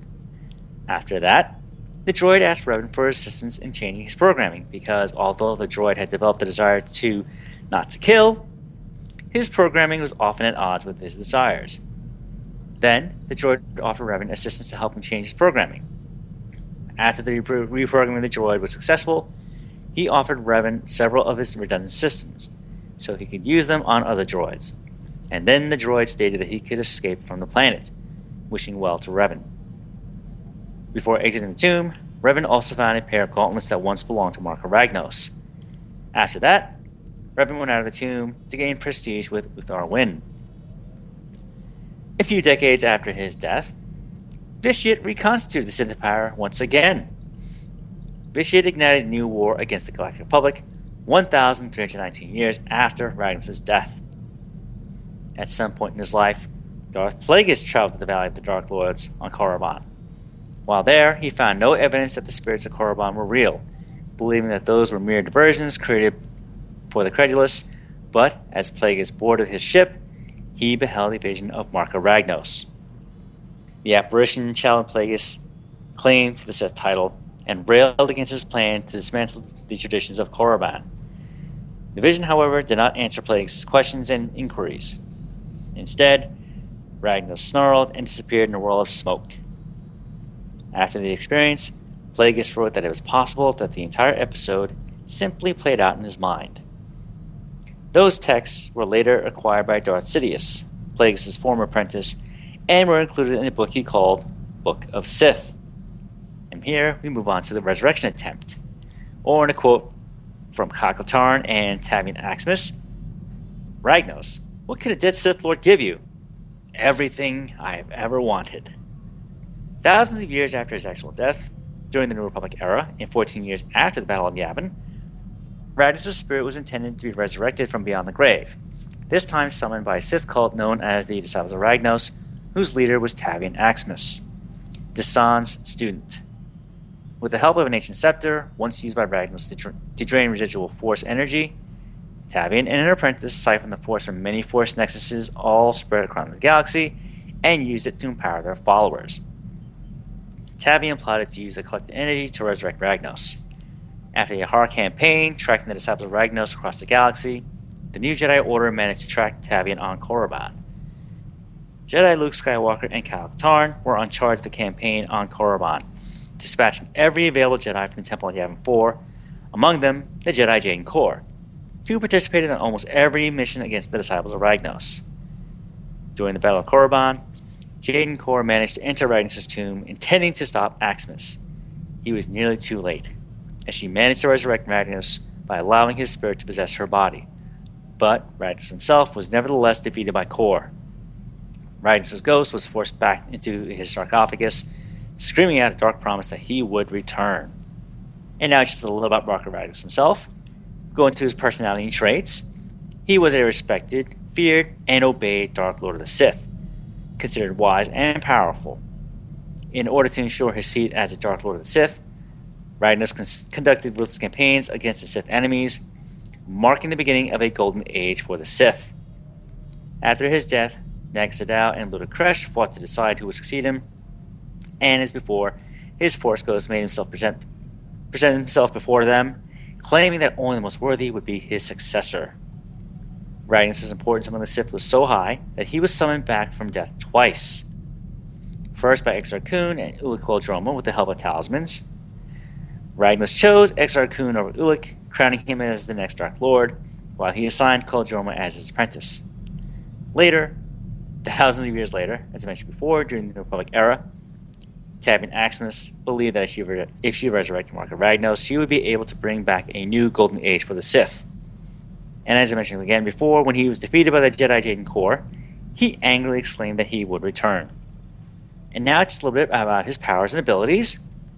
He was powerful both physically and in the use of the Force, and was considered to be among the most powerful Sith and Force users in Sith and Jedi history, leading the Sith Empire to a golden age of their existence, conducting brutal and ruthless campaigns against his enemies.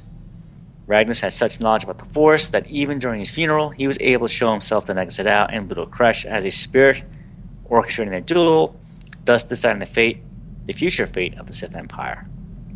He also knew how to keep the essence of his body alive, 5,000 years after his death, and was proficient in the use of Sith magic. Ragnos' connection with the Force was strong enough to possess Tavian Aximus in order to fight against Jaden Korr.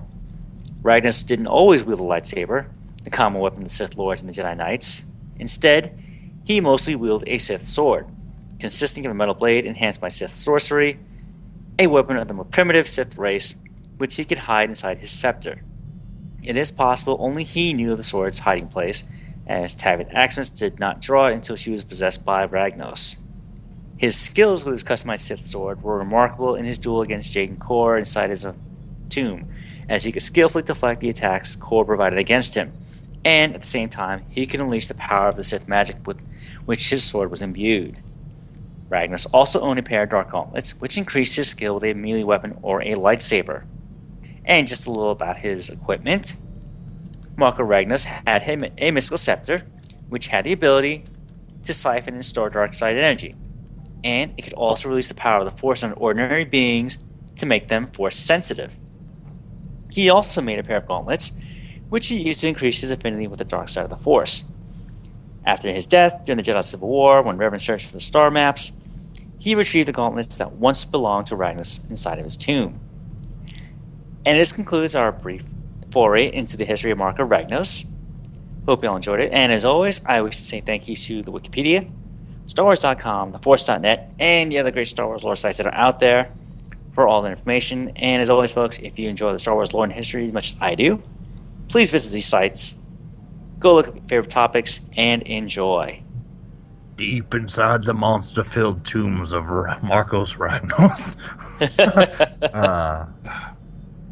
Yeah, for a lot of folks who may not understand where some of the lore is coming from, if you've played Jedi Academy, that's where Jaden Korr and Tavian Aximus and Kyle Katarn come mostly into play, because that's the driving story arc for Jedi Academy. Okay, as you play the lead character, Jane Core. Which can be a basic speaking Rhodian. Okay, you're pretty much going after the side of Ragnos, trying to stop them from resurrecting Ragnos' spirit back into physical form. Well, and it's easy too to forget, for SOTOR purposes, that Vitiate was alive during the golden age of the Sith Empire.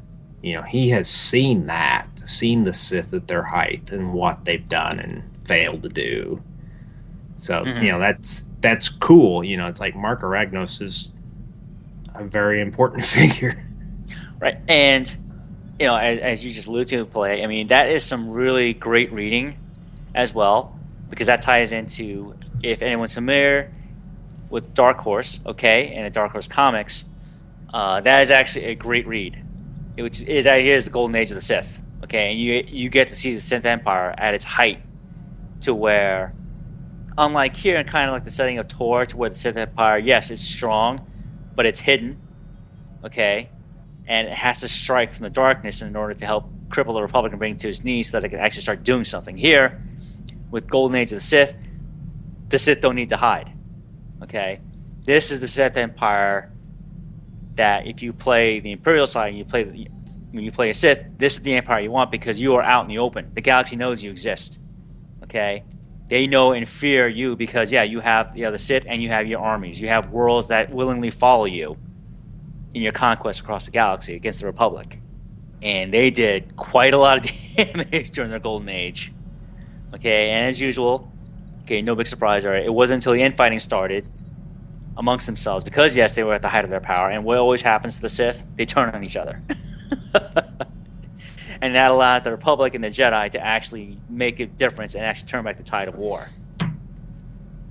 Stupid Sith always throwing away victory. Yeah, snatch and defeat in the jaws of victory. So predictable. And speaking of predictable, now it's time we go into the community holo feed. Okay, our trivia question of the week. Each week, we're going to post a trivia question into our YouTube video version of the show. On the video, there will be a button you press to hear the trivia question of the week. Shoot us an email with your answer to StarWarsBeyond@gmail.com. In the email, include character name, faction, and server. Faction? Don't be like me. Include your character name, your faction, and your server. Because I screwed up an answer once. Because I forgot my faction. Look on the bright side now, Palais. You're no longer qualified to enter. That's true. If there's more than one correct answer, we'll do a random drawing to win a cartel pack. Everyone that makes a serious attempt will be entered into a drawing for a much larger prize. Correct answers will get 2 entries into the drawing. You can be entered into the grand prize drawing every time you answer correctly. And Lou, who was last week's winner? Okay. Dun, dun, dun. Last week's winner is Mike T, a.k.a. T'Chuck, who guessed the correct answer, which is... Drum roll. The Jedi Sentinel counterpart. Yes. Yes. The Mirror of the Sentinel, the Sith Marauder. Okay, a lot of folks may not realize that if you... the Sith Marauder was not a new class created by Tor. Okay? The Sith Marauder actually existed prior to that. If you play KOTOR 2, the Sith Lords, alright, that's when you first see the Sith Marauder unveiled. Alright? As one of the new Sith that the Triumvirate of the Sith, Kreia, okay, Scion, and Nihilus created when they were in Malachor 5. All right, that was going to be a new type of warrior for the Sith. All right, they would make their presence known. Let's see, and like the Sentinel, okay, they favored martial prowess over the philosophy and the dogmas of the Force. Okay, yeah, they knew about the Force. Yes, they believed in the Sith teachings like the Sentinels do, but like the Sentinels, like their counterparts, what were they for? They were out there to cause damage. Okay, just like in the game, the class trailers when they first came out, the Sith Marauder is out there just to destroy everything in front of it, as quickly as possible. Kill all the things. Kill all the things that they were there. Okay. Also, it's funny that as the if you play KOTOR 2, all right, the Exile, okay, would be the one to cut them all down. All right, she helped create their hiding spot by destroying Malachor 5 to end the Mandalorian Wars, and she would come back later on, and during her quest there, she would end up destroying most of the Marauders that were created or trained at that point in time. But as we see in Tor, all right, their skill set, their abilities as a Sith Marauder never went away. All right, their skill set was never lost. It made its way back, and as we see when we go back to Korriban as a Sith warrior, what happens when you reach a certain level? Yes, you choose to become a Juggernaut or a Marauder. Okay, so those abilities were never lost. And even continues on to, in the EU, all right, even after the Rule of Two, what happens is that with the New Republic and all that, when you jump another 100+ years into the future after the events of Return of the Jedi, okay, with Cade Skywalker and all those folks, okay, with Darth Talon, the Marauders make a comeback, okay? That skill set ability comes back because the Sith rediscovered those teachings, those skill sets, and now start teaching not only Sith sorcery to the, Inquisitor types, but now they can actually have warriors who are trained as death machines, as DPS machines, all right, to give themselves more variety. Awesome, and I like how you did the Sentinel and the Marauder back to back like that. So, yeah. Nobody would have guessed that except Mike T. All right, Paige, what's going on in our SWTOR community? In your SWTOR community, check out our fellow SWTOR podcasts. Most of them are available on iTunes, Stitcher Radio, and at SWTORnetwork.com. There's Corellian Run Radio at CorellianRun.com, UntiniCast at UntiniCast.com, SWTOR Escape Podcast at NewOverlords.com, The Usual Podcast at TheUsualPodcast.com. We have Passionately Casual Podcast, Old Republic Radio, and It's a Trap Podcast on iTunes. And the Bad Feeling Podcast is at badfeelingpodcast.com. Be warned, that's an explicit podcast. We also have the GGC, Galactic Gamers Coalition. Episode 8 is out. Pele was there. He told you a little about it, so go listen to that. Also, follow Madmar at SWTOR Family for the latest happenings in the SWTOR community. If you'd like to have your podcast listed on this segment, send us an email, StarWarsBeyond@gmail.com. And one last time, I'm going to tell you how you can get a hold of us. You can find out more about the show at StarWarsBeyond.com. You can like us on Facebook, which please do that. We're getting closer to 200 likes now. Facebook.com/StarWarsBeyondPodcast. You can send us an email to StarWarsBeyond@gmail.com. You can tweet us. The show is at StarWarsBeyond. I'm at Sith Lord Corv. Lou is at GamerGuy11B. Paige is at Asafiri. And Pele is at WowPiper. And now it's time for our final thoughts. My final thought of the evening is I hope BioWare gets ahead of the data miners and gives us more information on actual game mechanics content. They've done a very good job of staying on focus with their message on the story to everybody to get people excited about it. But now that we're getting into the last 2 months before the expansion, let's start opening the Camino a little bit and talking about the game mechanics that are going to affect us for those of us who are reasonably interested in the MMO bits. My final thought is yesterday, August the 11th, was the actor who plays Emperor Palpatine's birthday. OMG, he's like 1,000,000 years old now. And you know what else that means? What? That was the 1-year anniversary of our show. Because our first episode was recorded on his birthday. Oh, look at there. So happy birthday, happy anniversary. Woo woo. All right, that was my final thought for real, though. My final thought is I really hope that as the upcoming weeks approach, that BioWare starts giving us more information. Not a lot, hey, just enough to keep our interest up. We did get some stuff over here from Gamescom, all right, and as I mentioned during the show, I really hope they will take the time now to start prepping the player base to the sweeping changes that are coming with Knights of the Fallen Empire. Again, primary stats going away. That's going to be huge. How that will affect the player base and such. We need to know what exactly is going to happen to our characters, and I really hope that BioWare will start putting stuff on the main site to say, hey, this is what's going away. This is how it's going to affect you. All right. And as always, caveat it with, things are, this is where it's at now. Things may change, but keep the player base informed. Keep putting out the information that we need so that we don't go in there blind or with half-baked ideas of how things are supposed to work because BioWare only gave us a vague explanation of how things work. Like, no, give us this point in time, give us the down. This is it. This is the black and white version. This is exactly what's happening. This is how this stat works. This is what this does. This is how everything's going to work from this point forward, not just the Fallen Empire.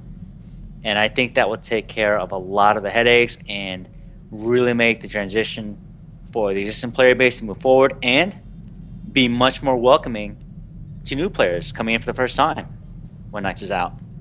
And my final thought, since it was just brought to my attention that our show is now 1 year old, I think in homage to that, this episode is going to have to be called Happy Belated Birthday, Palpatine. Since our first episode was called Happy Birthday, Palpatine. Aw, I like it. Approved. And, being that we're now a year old, the last year, I think we had a pretty good year for starting up a new podcast. And I look forward to the next year now that Play's part of our team.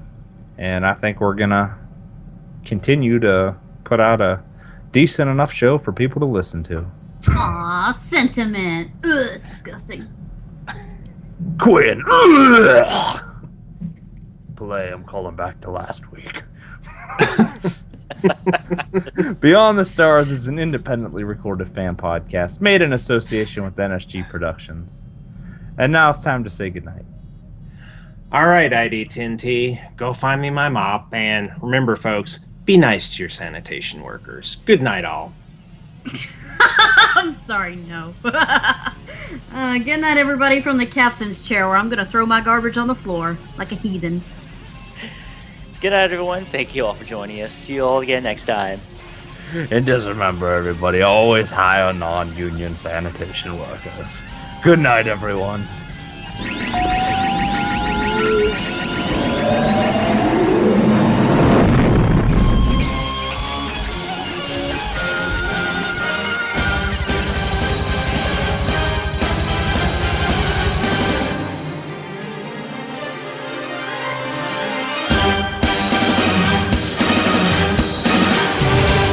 You've served your purpose. Beyond the Stars trivia question for the week of August 12th, 2015. First clue. We were created long ago to serve as both transport and weapon. Second clue. Our creators used something they called the power of the cosmos as our source of energy. Third clue. We were housed in elaborate structures on every world our masters colonized. Fourth clue. Inside our buildings, we had traps to keep out intruders, and later, great worms as we were sealed off from the rest of the galaxy. Fifth clue. At our heart was a realm of infinity, a control station to harness and use the power of infinity. What am I? And as always, folks, please send your responses to StarWarsBeyond@gmail.com. And in your email, please include your answer, your character name, what faction you're playing with, and the server you are on. And remember, every time you answer correctly, you get a chance to enter the grand prize drawing. Even if the answer is wrong, if you make an attempt, you still get an entry into the grand prize drawing. So don't let that get you down. Send in your answers. Take a chance at it. You may never know what's going to happen. Good luck, everyone. Look forward to seeing all your answers.